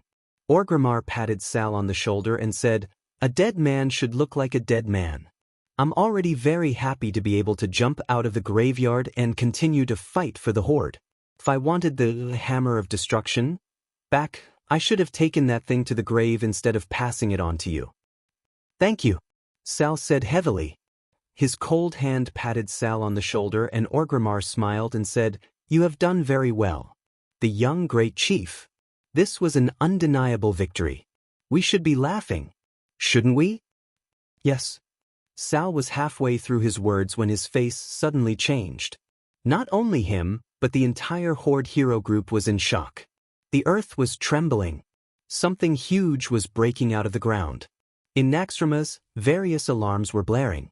Even though the floating fortress wouldn't be affected by the tremors of the ground, The elemental waves that were as strong as tsunamis still surged over, causing the entire fortress to sway like a lone boat in the middle of a stormy sea. Duke's voice echoed throughout the fortress. Open the protective shield. Lower the altitude. Move the fortress to the north. Close all the cannons and protective doors. Grab onto something that can stabilize your body and resist the impact. Naxxramas, who was thousands of meters in the air, was already in such a sorry state, let alone the frontline soldiers. Even if Duke had expected Thun to erupt and withdrew the coalition forces at the Beetle Wall, the Beetle Gate could not be left undefended, so he still arranged a 1,000-man brigade there. However, a few kilometers to the north of the Beetle platform, there was a 30,000-strong mechanized army.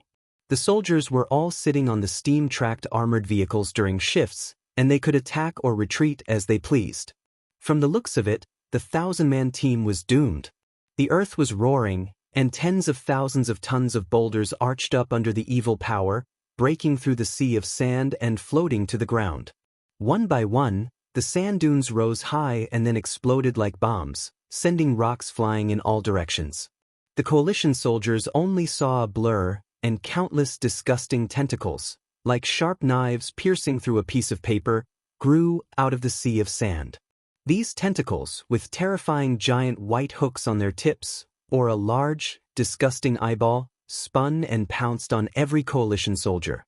The soldiers who had no time to react were easily pierced through, or their whole bodies were torn into several pieces like a piece of paper. Those disgusting tentacles with a large number of barbs on the surface were already frightening enough. There were also a large number of eyeball tentacles, using their purple-white eyeballs to emit terrifying blue rays. The damage wasn't fatal, but this ray, which was similar to mental whip, brought great pain to every soldier who was hit.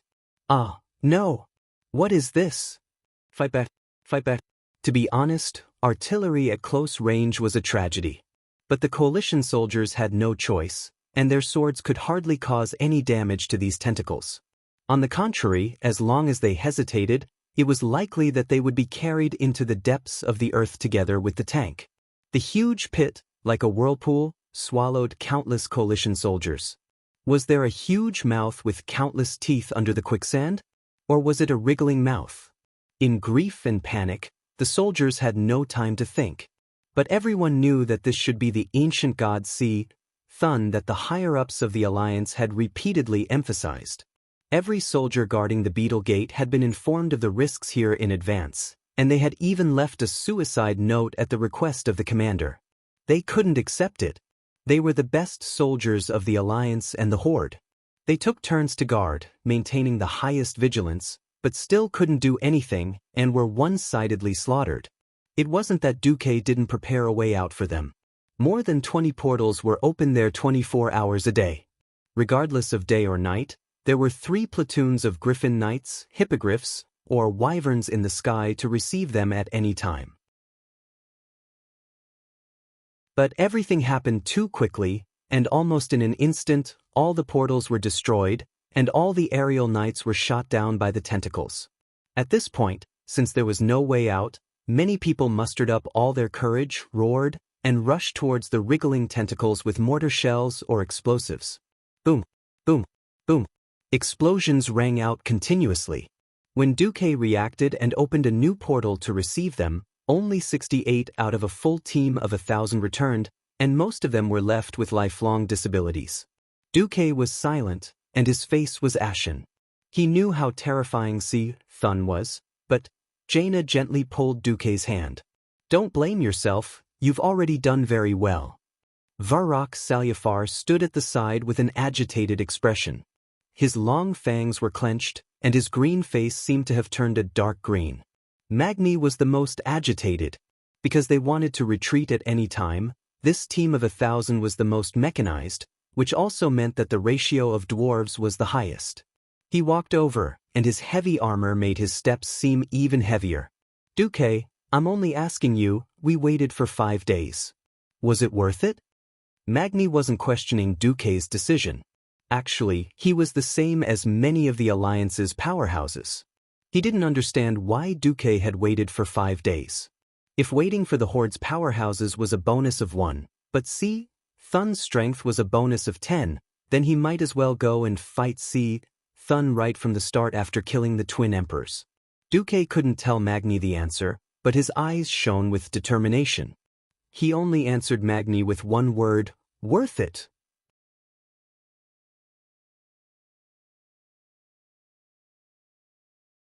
Chapter 1335. Magni smiled.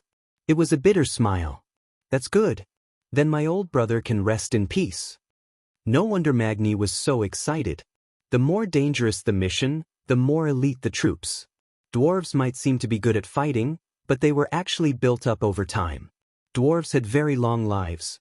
Although they couldn't compare to elves, they could live for a few hundred years. Those who were lost this time were all old brothers who had been with Magni for many years. It had been 20 years since the second battle of the Dark Portal. Not to mention personal relationships, even if it was just a simple superior-subordinate relationship, the death of so many highly mechanized elite veterans would still be heartbroken.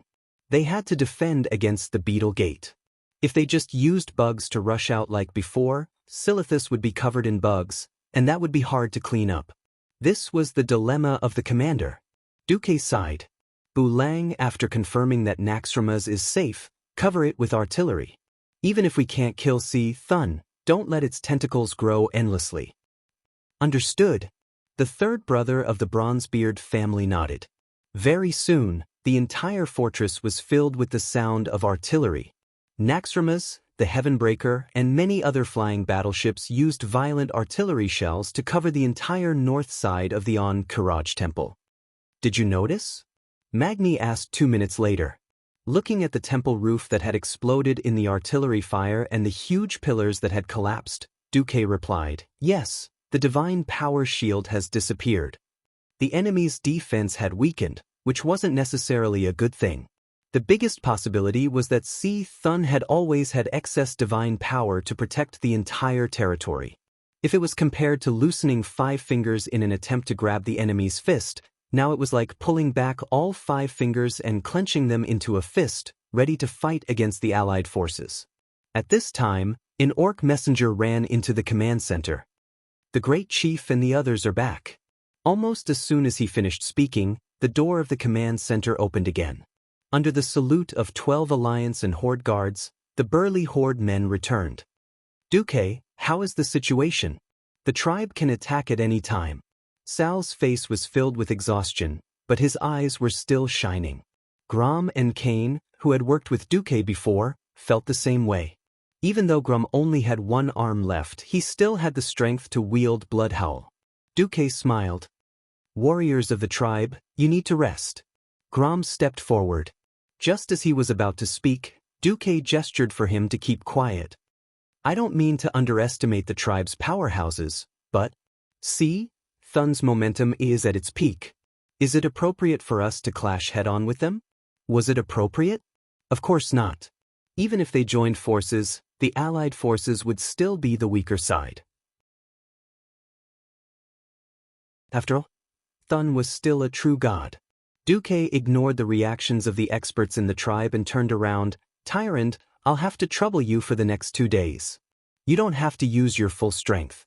Just use the small, starfall, to get rid of all the tentacles that it's growing out. Understood. Tyrant combed her hair and nodded.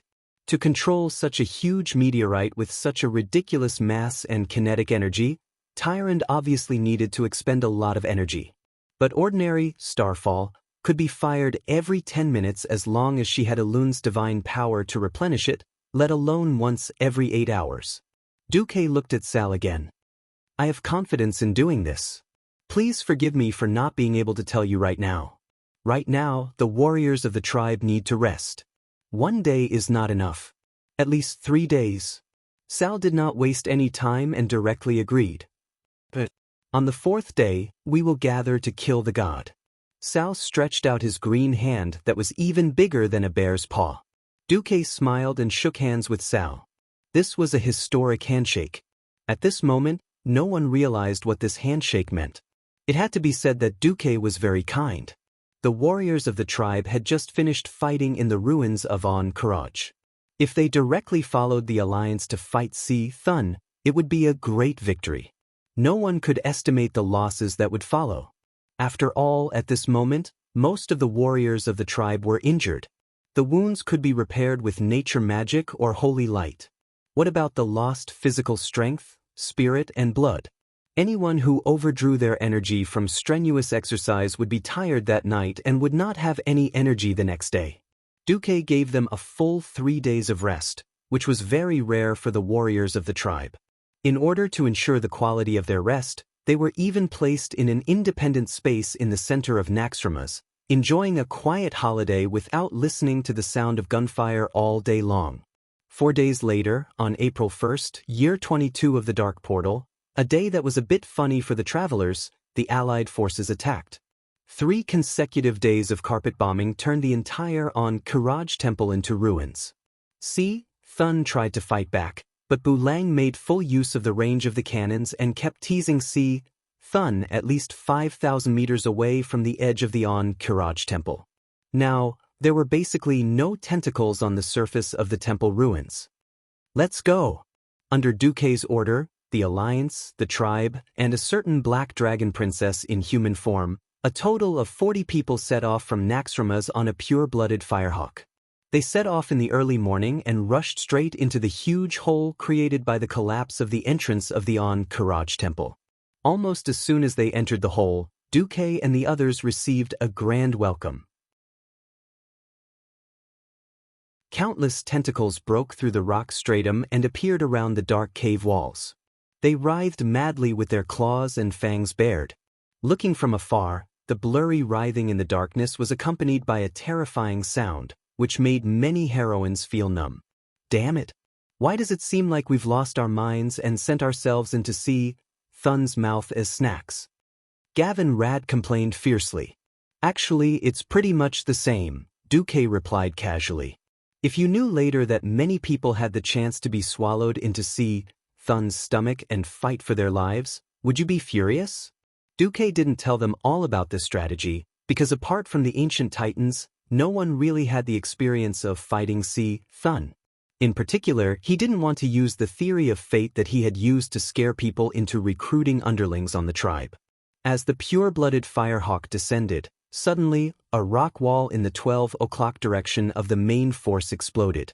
Jaina raised her hand, and several elemental light bullets shot in that direction. The exploding fire elements lit up the area as if it were daytime.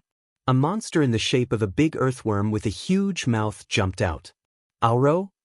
Gavin Rad was shocked. No, it's even smaller. Queen Sylvanas had sharp eyes and immediately determined that the size was wrong. Bah, we've even killed its old man. Why would we be afraid of a small one?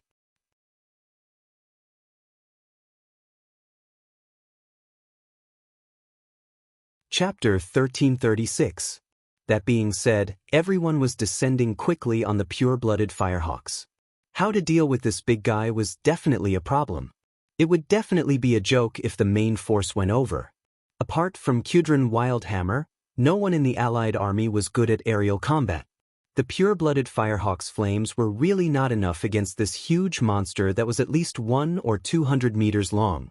The huge earthworm bared its fangs and pounced over, bringing with it a large amount of rubble as it came crashing down with the momentum of a collapsing mountain. Under the illumination of the flares, everyone could clearly see that the squirming mouth was like a dense concentric circle from the outside to the inside. Each circle was made up of countless sharp teeth. It was not hard to imagine that if anyone was swallowed, they would definitely be torn into countless pieces in an instant.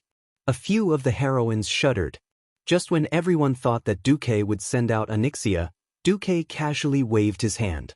5 seemingly small fireballs appeared out of thin air and shot straight at the monster's lower jaw. The 5 fireballs were aimed at the back half of the circular mouth. The 5 dots were very clear. If it was his first time meeting this guy, Duque might be flustered. However, after killing Oro in the Battle of Mount Hyjal, Duque had already figured out the physiological structure of the entire Oro family. Strictly speaking, Oro was very similar to an earthworm, a low-level annelid. This type of annelid usually had multiple hearts. This kind of immature little Oro had a thick blood vessel on its back and abdomen. In the middle were 5 pairs of swollen blood vessels that were connected, and these blood vessels could beat rhythmically. By beating, blood could circulate throughout the body. For safety, it was also covered with a thick annelid shell. However, with the system scan, Duque had already calculated the rough defense of this hard shell. The 5 fireballs made a big turn in the air, drawing out a clear hook-shaped trajectory, and finally shot into the opening of the shell without hesitation. The 5 small fireballs entered little Oro's body. It did not seem to have any effect, but everyone noticed that the huge earthworm monster's body stiffened. Its body still maintained its pouncing posture, but that was due to the momentum from before. In less than 2 seconds, 5 heavy, muffled sounds came from all 5 places at the same time. 5 huge spurts of pus and blood splattered down, almost drenching the faces of everyone in the hero group. Wind. Gavinrad and Servanas moved at the same time, using a gust of wind to blow away the pus and blood that was gushing over. The strong corrosive pus and blood splashed on the rock wall in the opposite direction in the strong wind, and even corroded many of Thun's small tentacles. "Let's go!" Duque took the lead and rushed into a cave in the southwest corner. "I'm not going the wrong way, am I? Why don't I lead the way? I think we should trust our instincts." Magni bragged. Hee. Duke looked at the Dwarf King with a pair of loving eyes. Jaina giggled. "Do you think Duque did nothing these days? His magic net has already covered half of the Karaj shrine." Sun King Anastrian, who was walking at the back of the team, was shocked. Of course he knew what the magic net was, and he couldn't help but wonder, Thun just let Duque's power seep into his territory like that? Whoosh, whoosh, whoosh. In the dark cave, flames lit up in an orderly fashion. They were clusters of fire elements floating in the air. They weren't attached to the walls, and they had nothing to do with the original structure of the cave. In the next moment, everyone suddenly realized that they could see through things. They realized that they could see beyond the cave walls. It wasn't true X-ray vision. Instead, there was a strong elemental light shining behind the walls of the cave. The light even passed through the walls, and the heroes could see it with their naked eyes. "This is an elemental passage?" Sun King was shocked. He had imagined countless times how big the gap between him and Dooku was. Now he saw it. The gap was so big that it made him despair. Duque's indescribably surging magic had already invaded every corner of this space. There was a clear elemental passageway at almost every fist-sized distance in the entire passageway. There was no need to specially connect to the elemental plane. With just a thought, he could draw out all kinds of elements from the surrounding passages for his own use. As long as he signed a contract to enter the magic net, Anastrian shuddered. The amount of magic, the purity of the elements, and the creative and revolutionary way of using them. Compared to this, every magic theory he had learned for thousands of years was simply a long and smelly foot-binding cloth. He deserved to be thrown into the trash heap of history. This wasn't just an increase in magic. At the same time, the network formed by these elemental passages was also a huge alarm system. There was no need for Duque to remind them. Everyone had already seen a tentacle as thick as a bucket breaking through the rock formation on the right side of the passage, trying to sneak in and attack. It drilled, and just as it was about to drill through the wall, it actually stopped there, waiting for its prey to take the bait.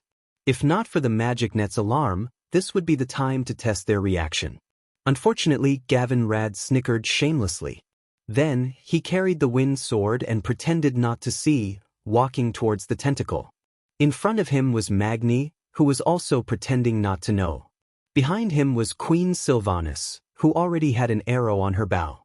Bam! The huge tentacle suddenly attacked. It burst out of the wall and immediately opened its purple eyes, preparing to give Gavinrad mental lash.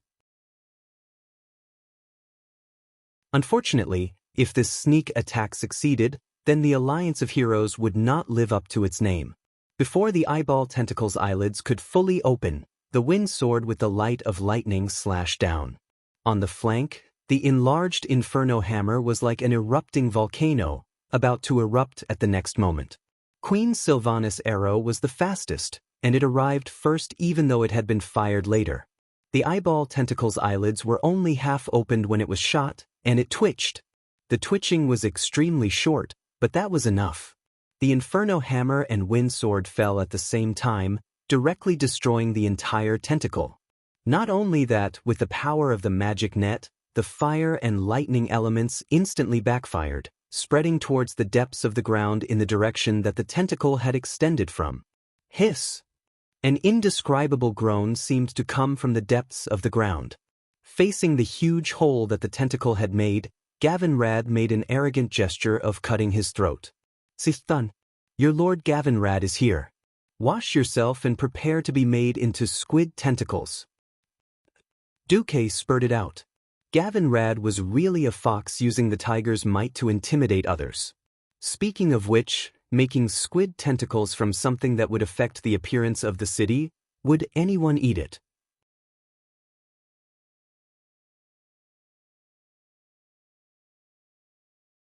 Chapter 1337. As Duque and his team of heroes stormed through the underground tunnels of the Temple of Karaj, the floating fortress, Naxxramas, was still on a level 1 combat alert. Plop plop plop. In the stronghold's enemy-seeking department, the sentries immediately heard this strange sound. The long-eared elf girl was slightly stunned. This was definitely not the sound of the ocean. The nearest lake or ocean was thousands of miles away. She subconsciously adjusted the magic mirror to find the source of the sound. Soon she saw an unexpected scene. It was as if the scene was happening in front of her. A strange black ripple spread out in the morning light, which was incompatible with the golden light of the rising sun. 3,000 yards to the northeast, enemy attack. The elf girl's sharp shout seemed to have awakened the entire fortress.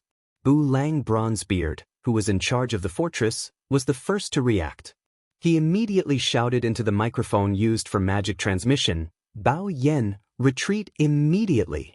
Bao Yen, the newest flying battleship of the Alliance. Thanks to the assembly line-like production model, the flying battleships of the Iron Furnace Castle were now produced at an average rate of 1 every 3 months. The dwarves and gnome craftsmen of the Iron Furnace Castle worked day and night in 3 shifts. The 3 docks were built on top of the mountains. They were built with steel directly smelted from the Iron Stove Castle's smelting furnace and the toughest 100-year-old trees in Lochmoden as the deck. The deck was covered with steel sheets and equipped with standard cannons. Each dock could produce a battleship in 9 months. Unlike the meticulously built Heavenbreaker and Black Pearl battleships, the Alliance also needed a large number of medium and light battleships as protection ships according to the needs of the war. The cruiser, whose full name was the Cleveland class, or the Kappa class for short, was a product of this requirement, which focused on enhancing anti-air firepower. No one knew why the founder of the Alliance's mechanized air force, Duque, insisted on using this name, and even looked like he would roll on the ground if he didn't agree. In any case, who could argue with Duque on this kind of thing? On average, the 6 medium-sized shipyards had 2 Cadet-class cruisers flying out of the shipyards every month. No one would have thought that after Duque and his elites broke into the Karaj shrine, the first ship to be tested would be this new cruiser. It was as if a giant water droplet had dripped into a lake that was as calm as a mirror. Starting from a single point, it expanded in all directions and rapidly spread to the side of Bao Yen. This cruiser had 2 huge propellers as its power source, so of course it wasn't propelled by backward steam. Steam did not have enough power to carry this light cruiser that weighed over 10,000 tons. Using the power core of the latest sharp elemental furnace, it could generate 100,000 horsepower. But for a 10,000-ton ship, 100,000 horsepower was still not enough to generate enough instantaneous kinetic energy to get it out of this misfortune. In the main control room of the stronghold, Bulang's face was ashen as he watched this almost static scene. The moment he saw this huge spatial fluctuation, he smelled the kind of power that had once appeared on Thun's body, but it was more majestic and more difficult to match. It was a terrifying power that stood above the mortal world and coexisted with the planets, the power of God. The captain of Bao Yen, Favaro Violent Fist, was the most senior steam tank commander. Almost at the same time that the stronghold sounded the alarm, he opened a magic shield. However, when a huge tentacle that was 100 meters long appeared from the spatial ripples and swept towards Bao Yan, all evasion and resistance were rendered useless. Wherever the tentacle went, the elemental lines of law disintegrated one after another. Bu Lang could only watch helplessly as his old subordinate's ship was easily crushed into pieces like a dog whose neck and bones had been twisted by a python. Time seemed to slow down, and every piece of debris was spinning in the air. The barrel of a gun, polished to a shine. Half of the deck that still seemed to smell the fresh paint. A short and fat human figure that was wailing and still waving its hands and feet, but was quickly falling. When everything came into view, Bu Lang found that his heart was deeply pierced. The northeast corner of Naxxramas suddenly lit up. It was the light of wind and thunder. Aurelia and Sasha, who had been left behind for some reason, drew their bows and knocked arrows on a platform. The atmosphere was surging, and large masses of dark clouds instantly gathered in the sky above them. Half a second later, lightning flashed and thunder roared, and the sound of thunder rumbled through the entire northeast corner of the stronghold. Soon, the charge was completed. With the support of the wind and thunder, 2 bolts of lightning formed a spiral in the air and fiercely crossed the void of 3,000 meters. They hit the huge tentacle that was wreaking havoc. However, it was useless. Admittedly, the joint attack of the Windrunner sisters had caused terrible damage to the tentacle. The hole that was big enough for a carriage to pass through looked really shocking. But in less than 5 seconds, after a violent squirming, everyone in the stronghold and the surrounding flying warships who were watching this scene found that the terrible tentacle had actually begun to heal on its own. Varrock muttered, his arm holding the axe trembling a little. As expected of an ancient god. At this moment, time seemed to stop around them. Be it the hourglasses used to calculate time or the ancient mechanical clocks, they all stopped working. This is... The Windrunner sisters' eyes widened. With the best eyesight, they saw that the floating sand in the sky had begun to gather in a strange way. A power that they had truly seen before, evoking a distant memory in their hearts. That was in Lordaeron, when King Terenas was still alive, a giant dragon claw made of sand and stone appeared out of thin air and grabbed the lively tentacle. Everyone who witnessed this scene was filled with shock. The power of a true god could only be easily suppressed by the existence of the realm of gods. Almost without giving the onlookers time to think, there was a loud bang, and the giant tentacle quickly withered, turning into large pieces of broken rocks, falling from thousands of meters in the sky. The huge rocks fell on the soft surface of the desert. The impact of the hundreds of tons of debris and the acceleration of gravity directly made a loud roar like a cannon. There was no cannon fire, but it sounded like Naxxramas had set off a storm of cannons again. In mid-air, the giant dragon claw continued to tearing large sections of tentacles out of the void. This time, it seemed that there was no time to petrify. The broken tentacle made a sound like tearing cloth, and then black blood gushed out. Then there was an inhuman scream echoing over the entire Silithus.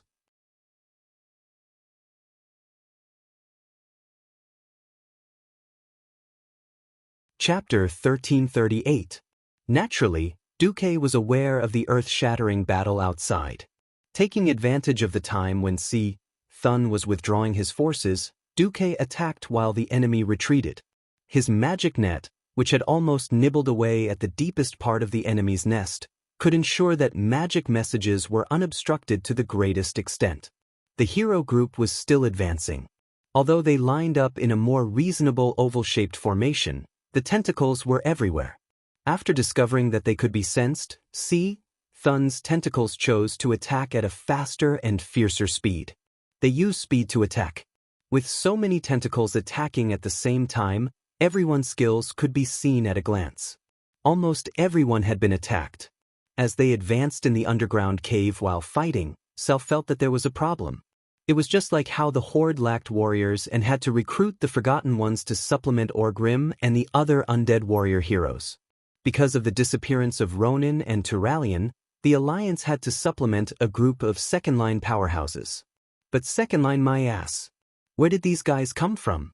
A red-haired female elf with an impressive bust, who almost bursts in Doriai's red military uniform, walked proudly next to Queen Sylvanas.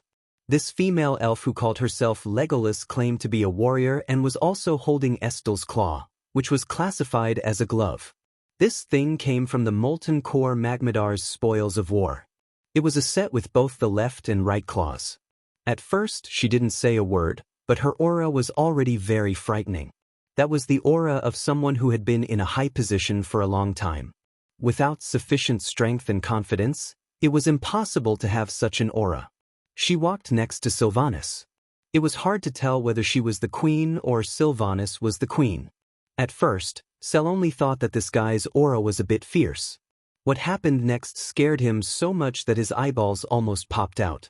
A huge sea-thun tentacle broke through the rock wall and stabbed directly at her and Queen Sylvanas. Normally, Queen Sylvanas' arrow would arrive first, but who knew that Legolas' movement was even faster? The claw of that mediocre Estel swung over, and the bystanders only felt a sudden gust of wind. In the blink of an eye, all he saw was a bloody, limp tentacle. In less than half a second, the tentacle bounced up high and fell heavily again, emitting a burning smell and the sound of a leaking ball lying on the ground softly. A tentacle that could smash a steam tank or even a destroyer into smithereens lay motionless on the ground like a rotten sausage. What was even more ridiculous was that this woman actually broke a molten core level glove. The originally sharp claws were missing a large piece, revealing the white and tender fingers. What the hell was this? The woman's finger was fine, but the molten core level glove had exploded. Could it be that the gloves couldn't keep up with her strength? Sal was going crazy. The same thing happened to the other three. An eyeball tentacle burst out, attempting to attack a mage called Dogsh*T.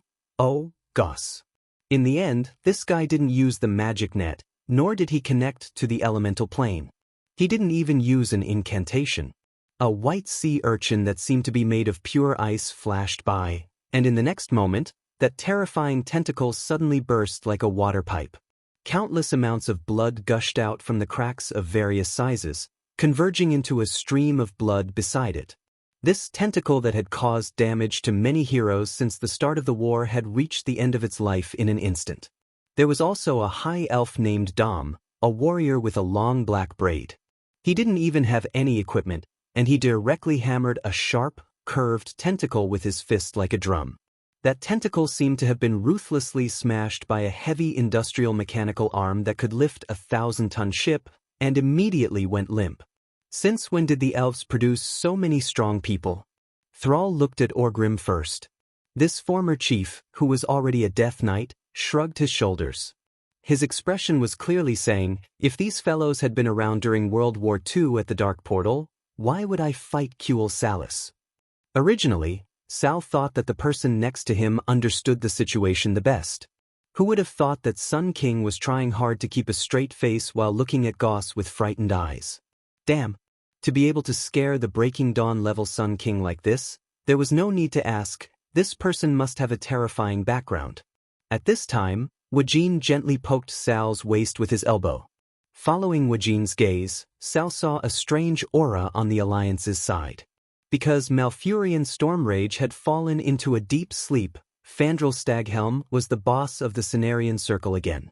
Logically speaking, there should be no Night Elf Druid that he didn't know. But there was one in front of him. The female druid who claimed to be Sala had a typical Night Elf green waterfall hair. Except for her pair of eyes that never opened, no matter how you looked at it, she was a typical Night Elf. Her heal, rejuvenate, and wild growth were so smooth that even Fandral, who claimed to be the #1 druid, could not compare. It had been so long since she showed off her skills, and Fandral had been pestering her for so long. Where are you from? A solitary practitioner? Are you interested in joining the Cenarian Circle? The way of druids needs a master like you. His interest in Sala was not fake. He expressed deep disgust for Tyron's excessive approach to the Alliance. Although Malfurion had fallen into a deep sleep and was no longer in power, He could not murder Malfurion. Within the Night Elves, he continued to rope in stronger masters to increase his faction's influence. Who knew that Sala would ignore him, and when she was asked anxiously, she asked him to go ask Duque. Fandral was depressed to death. Unfortunately, he was in a state of battle, and he did not dare to bother her too much. Otherwise, Duque would slap him and say that he was absent-minded. That bitch Tyron would not protect him. At the same time, on the void battlefield, Krasus was sitting on pins and needles, because he was sitting on the throne of the one he respected the most. Not far away from him was an illusion of a gigantic blue dragon coiled in the air. At a glance, there was indeed an incomparably huge blue dragon entrenched there. If anyone could see through the thick elemental turbulence that enveloped the blue dragon, they would clearly see that there was no such huge blue dragon in that position. There was only a frost elemental dragon with a bitter smile on its face. Krasus was displeased. "Saffron, if you expose me, I will not forgive you." Saffron rolled its eyes. "You're blaming me?" Beside Krasus, a figure in a cloak smiled bitterly. "It's fine. This plan should be perfect. Even if something happens, we will prioritize protecting the void battlefield. That's for the best."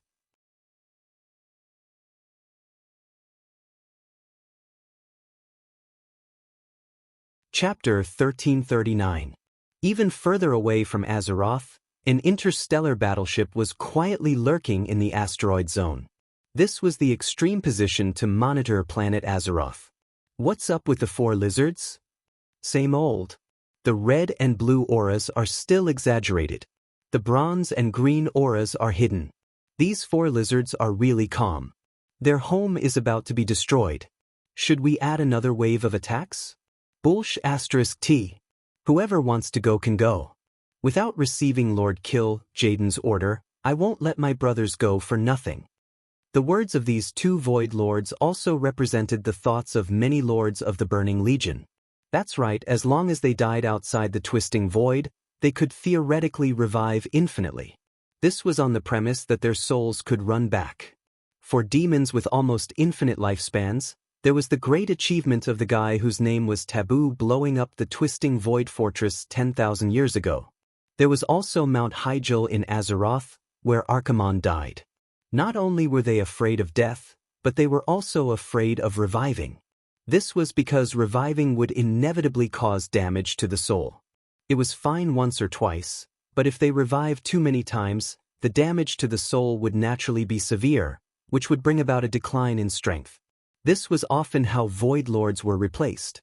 Now, other than the most belligerent Abyss Lords and Doom Guards, many Demon Lords were a little hesitant.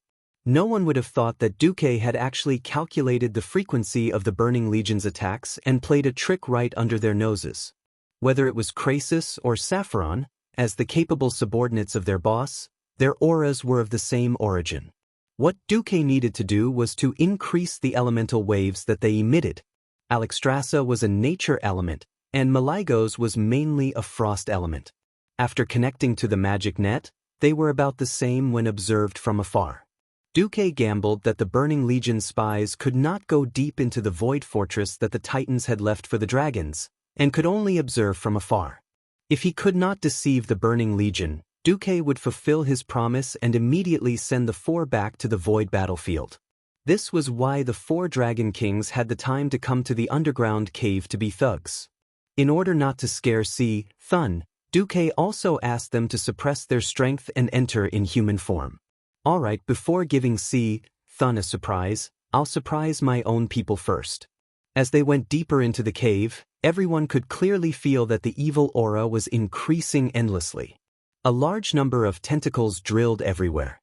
Everyone could vaguely sense that the tentacles seemed to feel the pulse of the earth while injecting venom-like substances into every corner of the earth, even deep into the planet Azeroth. When the venom decayed everything, it would suck it back and use it as nutrients for its growth. He suddenly understood why Titan had beaten up the 4 great ancient gods back then and sealed them. If the Cursed Land's Gate of Darkness was the most straightforward form of absorption, causing everything to wither and all life to be extinguished, then the cursed land's gate of darkness was the most straightforward form of absorption. Then what Thun did was the darkest corruption and the most brutal plunder. Speed up! Under Duque's command, everyone suddenly found that the tentacles no longer drilled into the ground, sides, and ceiling of the passage. This was because all the tentacles had been directly mobilized by Duque to form magic and directly attacked from outside the walls. In the absence of interference, everyone could directly use the crystal to summon the insect mounts. Four-legged insects, fast and stable. It would be strange if they could. 4 N-shaped legs full of spikes, any girl would have goosebumps at the sight of it. However, in the desert area, there was no mount faster than this thing. These insects the size of small cars were summoned, and whether they were willing or forced, they could only obediently follow the orders of the crystal that contained their emperor's will and bitterly move towards the more dangerous depths at high speed. From the outside, Thun's nest was a huge ring-shaped building. Next to the not-so-exaggerated gate, Duque gave one last reminder. Remember, the key is to disperse the formation. As long as we stand together, we will be infinitely connected by the rays of the eyeballs, and then we will all be wiped out. If *CK. Duque couldn't help but curse. Dog *T. That's right. The self-centered Malaigos, who was pretending to be the best in the world, actually didn't listen to Duque and rushed in first. As the ancestor of Azeroth magic, Malaigos boasted of being the king of magic. Needless to say, he didn't have a good attitude towards Duque. Even though Duque had deliberately avoided using his name when he advanced to become a demigod, and the range of the weave's usage avoided the dragons and fixed it on mortal races like humans, night elves, blood elves, and dwarves, it still didn't stop Malaigos from being unhappy with Duque. Malaigos' authority in magic had always been limited to the blue dragon race. This old man felt that everyone in the world who played magic had to listen to him. Perhaps in his heart, Duque was still the little morning star wizard he had met all those years ago, needing to kneel down and worship him. He could ignore all of Duque's achievements and all of Duque's efforts to protect this world. If you're so awesome, then fight Thun alone if you can. Duque scolded. He really scolded out loud. He had spent so much effort to use the time difference to pull 6 demigods to surround Thun. Did he think it was easy? The experts of the Alliance tribe were dumbfounded. The 3 dragon kings were flustered and exasperated. Wait, are you crazy? Alexstrasza, who had changed her name to Legolas, almost wanted to slap Malaigos and drag him back. Malaigos snorted coldly, completely ignoring the Red Dragon Queen. At this moment, Thun, who was in the middle of the huge circular hall in the darkness, slowly revealed its disgusting appearance. At first glance, it looked a bit like an incense burner. Its fat, brown body was full of thorn-like barbs. It was covered with dark purple eyes and yellow-black pupils that people with trypophobia most did not want to see. On the body with the base of the incense burner, there were more than 10 hooks that curved towards the sky.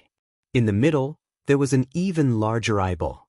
This huge eyeball with a diameter of at least 7 stories slowly opened after sensing the arrival of Malaigos in human form. It was hard to tell whether it was ridicule or sarcasm. Thun's voice directly crossed the void and turned into mental power that entered the minds of every challenger. However, the voice was clearly directed at Malaigos. It was not like a declaration. It was more like a hint or even a curse.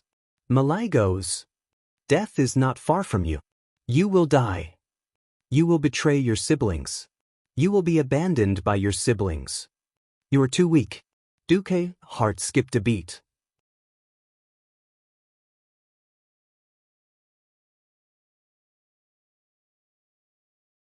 Chapter 1340. He didn't know if the words brother, sister, and friend in the Draconic language were synonymous, or if that was the original meaning. Thun's words were like a powerful mental suggestion, but the one who was most affected was Duque, the transmigrator. Duque clearly remembered what happened to Malaigos later. In the game version of Wrath of the Lich King, Malaigos believed that the world had been corrupted by creatures that used magic indiscriminately. He decided to destroy all creatures that used magic and even magic-related creatures. Obviously, Duque was now on the top blacklist of creatures that used magic indiscriminately. If this went on, there was no need for original history or so-called prophecies. Just inference alone was enough to know that Duque and Malygos would fight. Although Duque didn't like Malygos, he really didn't want Malygos to die. The death of one more dragon aspect would weaken planet Azeroth's protective array by 20%. Even if a new dragon aspect was chosen, it would be impossible to fill the original gap. This was like changing to a small caliber screw. It could be inserted, but it definitely wouldn't fit. In the original history, the later dragon aspects became weaker and weaker. This was an indisputable fact. It wasn't until Nozdormu and his future darkened self perished together that the planet Azeroth's protective array was finally broken. Only then did the Burning Legion fully invade. Duque felt a headache coming on. However, he didn't have the time to care about things that happened so long ago. According to history, it would be many years before Malygos's brain went crazy. Theoretically, Thun wasn't Enzos, who was good at hypnosis and brainwashing. It should be fine. On the other side, Malygos was furious. No more dragon aspects will betray their brothers and sisters. Traitors will be nailed to the pillar of shame forever. Thun, don't think that just because you're a true god you have the right to sow discord between me and my brothers and sisters. The only thing worthy of you is a deeper destruction. In response to his angry roar, Malygos transformed. A pair of beautiful blue wings shot out from his back, and his limbs instantly turned into ferocious, sharp claws. Ice blue, fine, and solid scales covered them. The expensive epic-ranked mage robe was instantly frozen and shattered into pieces of ice, revealing the body of a giant dragon with a tail growing out of its butt. In the blink of an eye, the arrogant mage had completely taken on the form of a dragon. Although his size seemed to be comparable to Thun's, anyone could feel that their auras were not on the same level. Even so, it was enough to astonish all the experts of the tribe. Everything was explained. No wonder Duque did not immediately take advantage of Thun's incomplete recovery after defeating the twin emperors and directly lead the alliance's powerhouses to march. It was no wonder that after the Horde killed Azrian the Scarless, they did not immediately gather the Horde to attack. Instead, they were considerate enough to give them a full 3 days of precious rest time. It turned out that everything was just in passing. Duque had been waiting for the 4 dragon aspects from the beginning to the end. Malygos transformed, and the other 3 dragon aspects also transformed at the same time. 3 long, distant roars seemed to come from the War of the Masters 25,000 years ago. The battle where the titans of the Pantheon beat up the ancient gods was replayed today. Although the leader was no longer Sargeras, the Titan warrior, and he was not fighting against a group of powerful elemental lords like Ragnaros or several ancient gods who were in perfect condition, the 4 dragon kings appeared together to besiege the half-crippled Thun. This scene, which should have only existed in epics and legends, was happening in front of a crowd of mortals. It was hard to tell if it was excitement, ecstasy, or some other emotion. Strong emotional fluctuations, accompanied by the fierce vibrations of the surrounding elements, were transmitted to the depths of every mortal's heart. Everyone's hearts expanded and contracted greatly because of the excessive stimulation. Blood was strongly pumped from the heart, rushing to every corner of the body.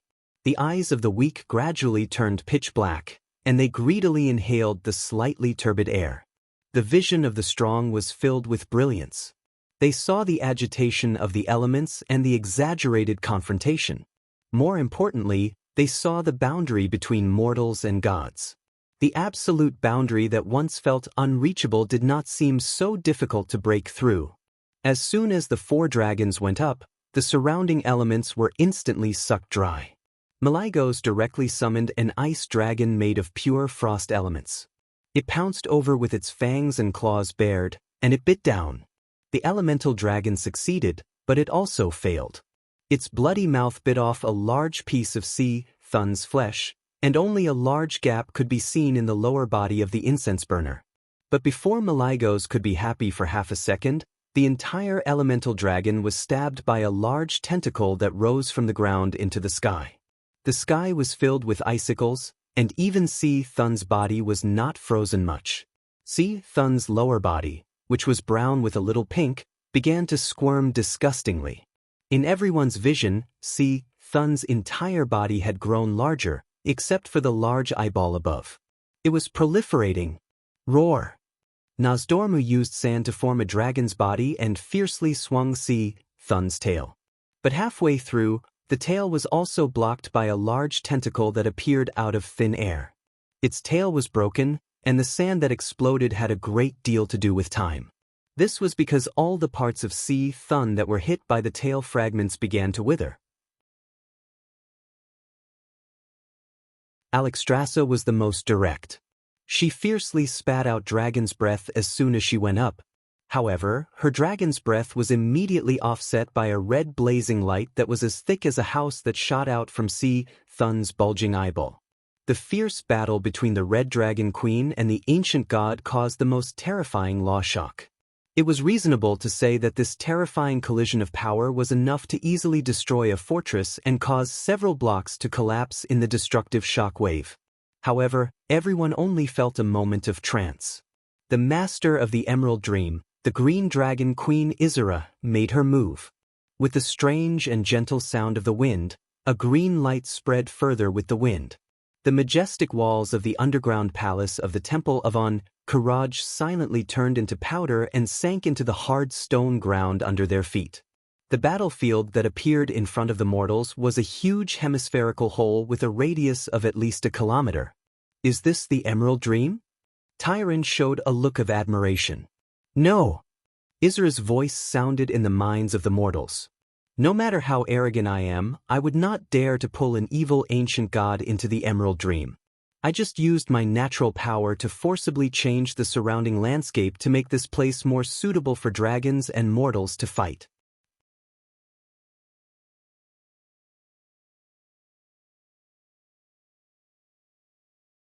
Chapter 1341. The power of a demigod was enough to move mountains and fill seas.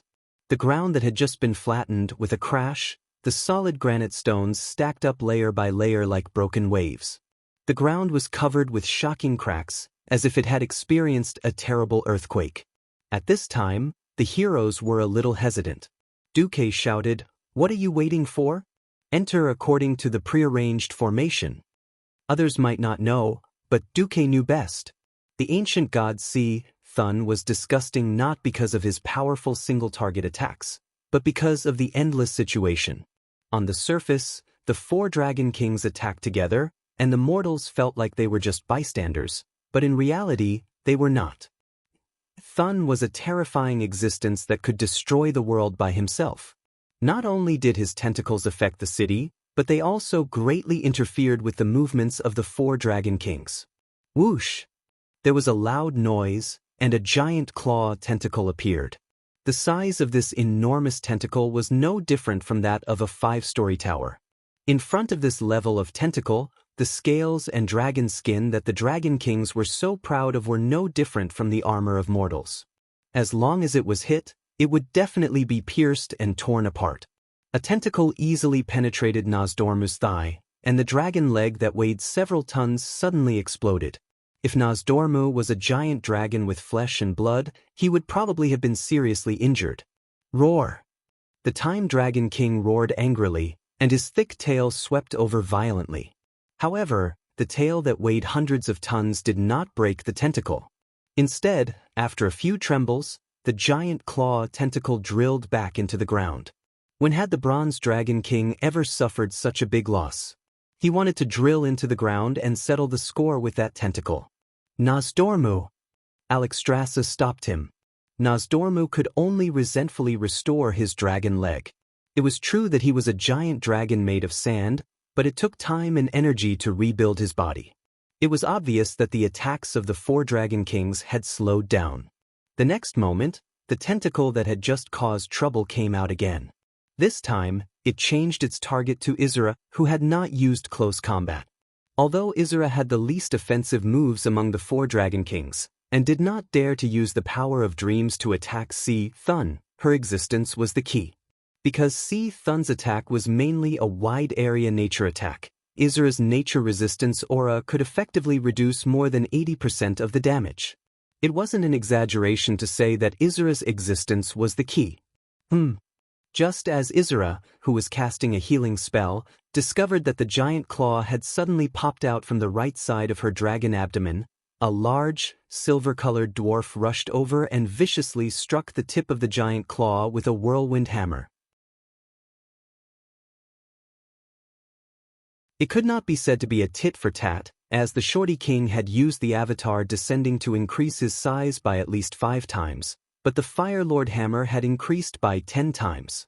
When the God Equipment giant hammer, which was constructed from pure fire elements, turned from an elemental form into a solid form, and was then swung around by Magni's inhumanly terrifying strength with a hint of gold within the black hammer before smashing it down viciously, the visual stimulation that was filled with shock left every single mortal speechless. Bang! An earth-shattering explosion was accompanied by a flaming shockwave that splattered in all directions. Even though the size and the scene were completely different, the people present felt as if they were watching a child playing with a hammer to hit a gopher. With one strike of the hammer, a giant claw tentacle that should have been taken down by a dozen people had actually been charred black. Queen Sylvanas merely added an arrow, and the giant tentacle was finished. It was like a leaking balloon, slanted and flattened on the ground. Without giving anyone the time to catch their breath, Si Thun in this life was obviously more violent. Squeak! There was a strange sound, and everyone felt the ground shake violently. This guy wants to pull us underground?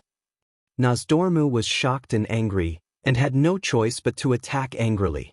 No one knew what exactly happened. They only saw that the ground that was originally starting to collapse seemed to have been rewound, and the cracked areas were perfectly repaired. In any case, another Dragon King was being held back. As Alexstrasza dug out a large piece of Si Thun's body with a slap, she shouted at Duque, "Help us clean up those troublesome things." In addition to the giant claw tentacles, there were also tentacles with huge eyeballs. These things called the giant eye tentacles were also deadly weapons.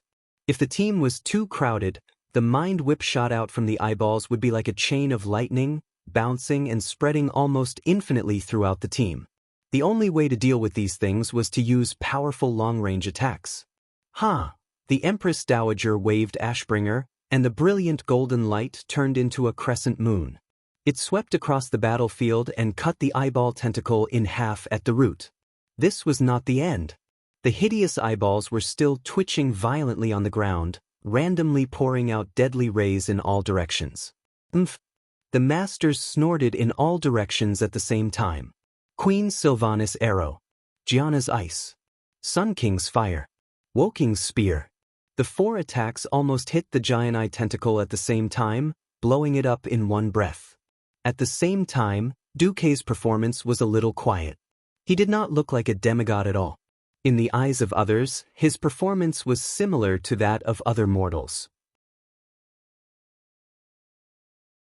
At most, he would play backstab, suddenly flash behind a giant eye tentacle, and give it a hard blow with the spiral sword. Similarly, Onyxia, who had transformed into Countess Katrana, also behaved like a peak radiant moon archmage, extremely low-key. What was Duque doing? Only the dragons knew. In the void, the Burning Legion suddenly received a secret report. Your source said that the 4 big lizards actually abandoned the void battlefield and ran to deal with the rioting ancient god Si Thun. The Void Lord Ambassador Helmer, who used to be a dread guard, muttered. Auras walked out of the shadows and said, "There is an 80% chance that the information is accurate. The Sleeping Dragon Temple has a close relationship with the leader of the Alliance, Duke Marcus. If it wasn't for us dragging the Sleeping Dragon Temple's power in the void, those big lizards would have already arrived at the Silithus battlefield." Queen Saloras said, "This is an opportunity. If we can break through the Sleeping Dragon Temple's defense line, it will definitely be a great achievement." Ambassador Helmer's face turned cold. "It's me, not we." He did not give the twins a good look. Ever since the twins made a mistake 10,000 years ago, Their status was not as good as before.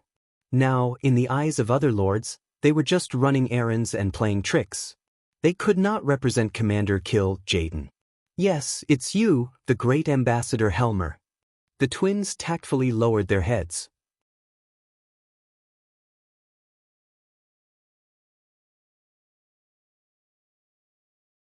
Chapter 1342. Ambassador Helmer looked up slowly. I did not receive Lord Kill Jaden's order to attack, so it's up to me whether or not to believe the so-called accurate intelligence. Yes, that's right. The Gemini lowered her head even more. Their plan was indeed very well thought out. If Helmer was successfully incited and foolishly went to attack, it would be a success. Of course, it would be due to their accurate intelligence. If they failed, it would be Helmer who sent out the troops without permission. The demons of the Burning Legion could run as many corpses as they wanted. To be honest, no matter how many died, the leader of the demon army would not mind. The point was, to send in the demons, they had to sacrifice the void warships. The demons were unlimited, but the warships were limited. It was not a lack of resources. After all, Chief Sa had taken almost all the warships of the Pantheon. It was a pity that he did not get the production line for the void warships. So while there were many warships, one destroyed meant one less. Helmer was not a simple-minded abyssal lord. Kill Jaden had painstakingly arranged for Helmer to lead the harassment war against Azeroth because he valued his intelligence. As a Dread Guardian, he had the appearance of an Apocalypse Guard, except that his entire body was dark green, and he had 2 huge bat wings. Because of the infusion of dark energy, he seemed to have a cold aura. He suddenly threw out a poisonous bait. Since you believe in this intelligence, then you can borrow some void warships from me, and the demon army can also take some. In exchange, you must give me sufficient collateral. The Eridar Gemini was first overjoyed, then shocked. Telepathically connected, they looked at each other and quickly made a decision: go for it. They had lost Kill Jaden's trust for a long time. In the Burning Legion, where power struggles were so severe, it was already a miracle that they could survive until now. Countless male lords wanted to take them back as playthings or slaves, and countless female demons wanted to step on their corpses to rise, such as Mother Sharas of the Sylvanas. They had absolutely accurate intelligence that confirmed that the 4 Dragon Kings were now fighting Thun in the depths of the Karaj Temple. So they decisively bet a large number of soul stones. Those were high-quality souls they had collected from different planets and worlds over the past 10,000 years. While they did not bet everything, it was definitely 70 to 80% of their savings. They had no choice but to bet. In terms of strength, they were far superior to Helmer, but they did not have the power. This was the difference. Looking at the Eridar Gemini's collateral, Ambassador Helmer smiled. With so much, even if Kill Jaden were to question him, he would be able to answer to him. You can take away 2 void battleships, 10 void cruisers, 30 destroyers, and the corresponding demon army. The time limit is 10 Azeroth days. If the damage exceeds 50%, the authorization will be automatically revoked. Just as she was about to speak, she was stopped by Queen Sololas. That's right, the collateral they provided was more than enough to borrow twice their strength. But the military power was in Helmer's hands. The Eridar twins suddenly closed their eyes at the same time. Only the 2 of them could see the intense battle that was happening at the same time in another dimension. Alexstrasza bravely charged in front, tearing off pieces of Thun's flesh. Maligos used his comprehensive and violent magic to suppress Thun's regeneration. Nozdormu ruthlessly caused Thun's overgrown cells to age and die prematurely. Isra used a powerful natural aura to defend against Thun's attacks. This scene, this undeceiving elemental and divine power undulations were all clearly transmitted to the Gemini's senses through a certain observing eye. No problem. So be it. The Gemini quickly made a decision. Speed was the most important thing in war.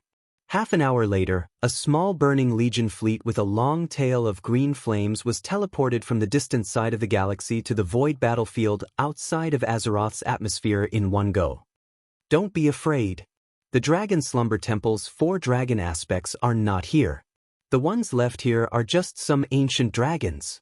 Ancient dragons could basically fight to a draw with a Void Lord at the beginning stage.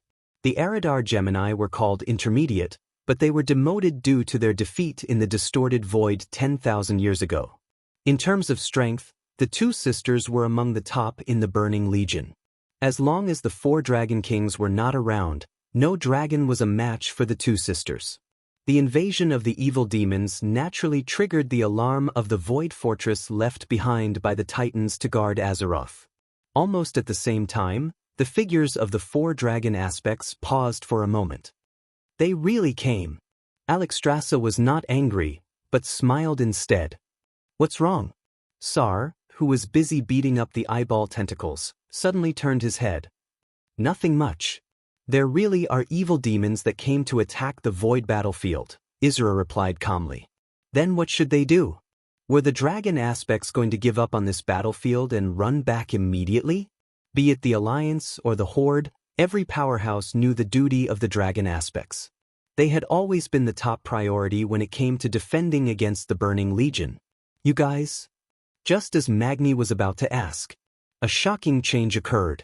Duque, who had been doing nothing all this while, flashed and ran behind a forgotten archmage, stabbing him with his sword without saying a word. The golden sword that looked like a spiral nail easily pierced through the chest of the former Silver Moon Council member. The surging divine power caused indescribable pain to the Great Lich's soul. The bystanders only saw that the Great Lich was in so much pain that his entire body almost arched backwards. The upper and lower parts of his dry lips were cracked to the maximum, revealing teeth that were slightly black. Duke Marcus, what are you doing? The most furious one was naturally the Sun King. He suddenly turned his golden staff and aimed it at Duque. Not just Sar and the other Horde powerhouses, even the heroes of the Alliance were stunned. What was Duque doing? Was he going to break off relations with the Horde and kill them all in one go? Was he going to challenge the true god Thun? Shock, disbelief, suspicion, fear, and all kinds of emotions intertwined among the mortals. In the next instant, everyone understood the answer. An eyeball suddenly popped out of the eye socket of the Great Lich who had been stabbed in the back. It was not an ordinary eyeball that the Lich had preserved using shadow magic. It was an observer's eye that belonged to the Burning Legion. In less than half a second after the eyeball popped out, it had already expanded to the size of a fist.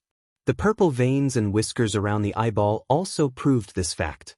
Holy light above, we're being watched? Benedictus exclaimed.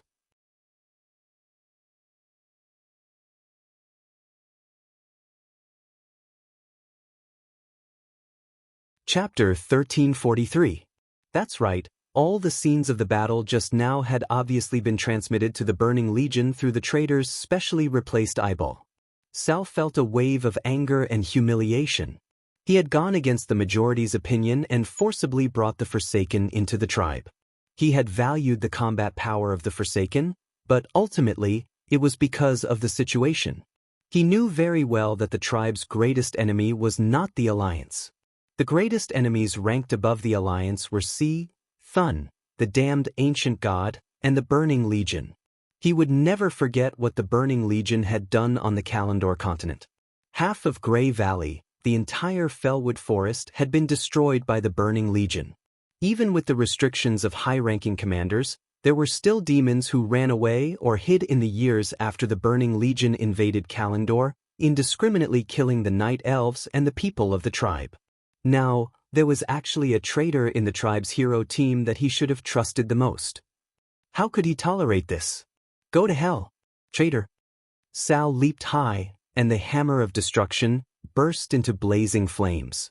With a leap hack that was deeply inherited from Grandpa Roar, not only did the hammer smash the observer's eye that had not escaped in time, but it also smashed the Great Lich's head into a rotten watermelon. Yep, a rotten watermelon. Mortals, no one can resist the Legion. The Great Lich's cold laughter echoed in the void. Say, Anastrian could not keep his face any longer and took the initiative to attack. However, he was not a true warlock. his soul-binding technique was actually resisted by the Lich. No one expected Duque to attack again. To be precise, it was the elemental emissary under Duque's command who attacked. Duque raised his hand, and the figure of the Black Witch Farina suddenly appeared beside him. She raised her hand and used a more authentic soul capture. The Great Lich's soul screamed and struggled, trying to break free from the soul vortex formed by the crimson crystal in Farina's hand. The Black Witch chuckled coldly, "Run, run if you can. You betrayed Azeroth. Your will is useless. Now, after repenting, you will become Master's servant and serve Master loyally. The most glorious thing in this world is to serve Master's cause forever." Farina's entrance was a pain in the ass for the mortal experts. How did the backbone of the cursing sect, who was originally loyal to Kel, Fizad, suddenly become Duque's die-hard fan? Not only was she fanatical, but she also came to fight for Duque. Everyone could imagine what would happen to this traitor if he fell into the hands of such an evil woman. "Sal, give me this guy's soul. You don't have any objections, do you?" Duque asked as he swatted away a tentacle. "No problem." Sal was resolute and did not even look at the Sun King. "The problem now is not the Alliance and the Horde. I'm fine." Duque waved his hand. "Everything is going according to plan," Isra replied with a smile. Was it all part of the plan? Could it be that even the traitor among the Forsaken was part of Duque's plan? Sal, Wajin Orgrim, and the Sun King were all shocked at the same time. "Someone's changed." Duque slapped Xianxia, who was immersed in her sadistic fantasies, on the shoulder and woke her up. If there were no outsiders, Duque would even kick her on her perky and elastic butt. The formation that besieged Thun suddenly changed. Alexstrasza and Malygos were still attacking fiercely. Isra's figure seemed to be exiled by the magic of the warlocks, and her whole dragon body became illusory and transparent. However, everyone could still clearly feel her natural resistance halo, which was counteracting Thun's natural attribute attack. The most exaggerated one was Nozdormu, whose huge sand dragon body became slow. Although it was only a little bit, everyone could feel that this guy was already a good-for-nothing. "How dare you be distracted while fighting me? Are you looking down on me?" Thun let out an angry roar. "No, we didn't look down on you." With Duque's voice, Xianxia quickly became bigger. As the Black Dragon Princess, there was an absolute gap in strength between her and the 4 dragon aspects. As the closest in strength to the dragon aspects, she was qualified to succeed as the Earth Guardian. Even if she couldn't do as well as Nozdormu, it was not a problem for her to defend more and attack less. No matter how strong Thun was, it was impossible for him to completely ignore the attack of a genuine demigod creature. Damn it, the whole cave echoed with Thun's roar. In the void battlefield, the Eridar twins' faces turned green. Because just when they ordered the void battleship to release the demonic troops and spread out the formation, they suddenly felt a strong magic fluctuation. The magic turbulence that was surging enough to interfere with space was dominating the entire airspace. In the countless battles between the Burning Legion and the Dragon Race, the demons knew that there were only 2 existences in the entire dragon race who could do this. One was the Dimensional Dragon King, Nozdorm. The other was, in the Void Fortress, a dazzling icy blue light shone. The light was so bright that it was comparable to the light of the sun in an instant. A beautiful and gigantic dragon was standing at the entrance of the fortress, displaying its terrifying and oppressive figure. "Malygos. I am the incarnation of magic."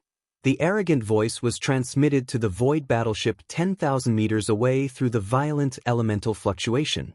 That Malygos body was bursting with a storm-like frost element. As soon as he appeared, he froze all the void trash at the entrance of the fortress.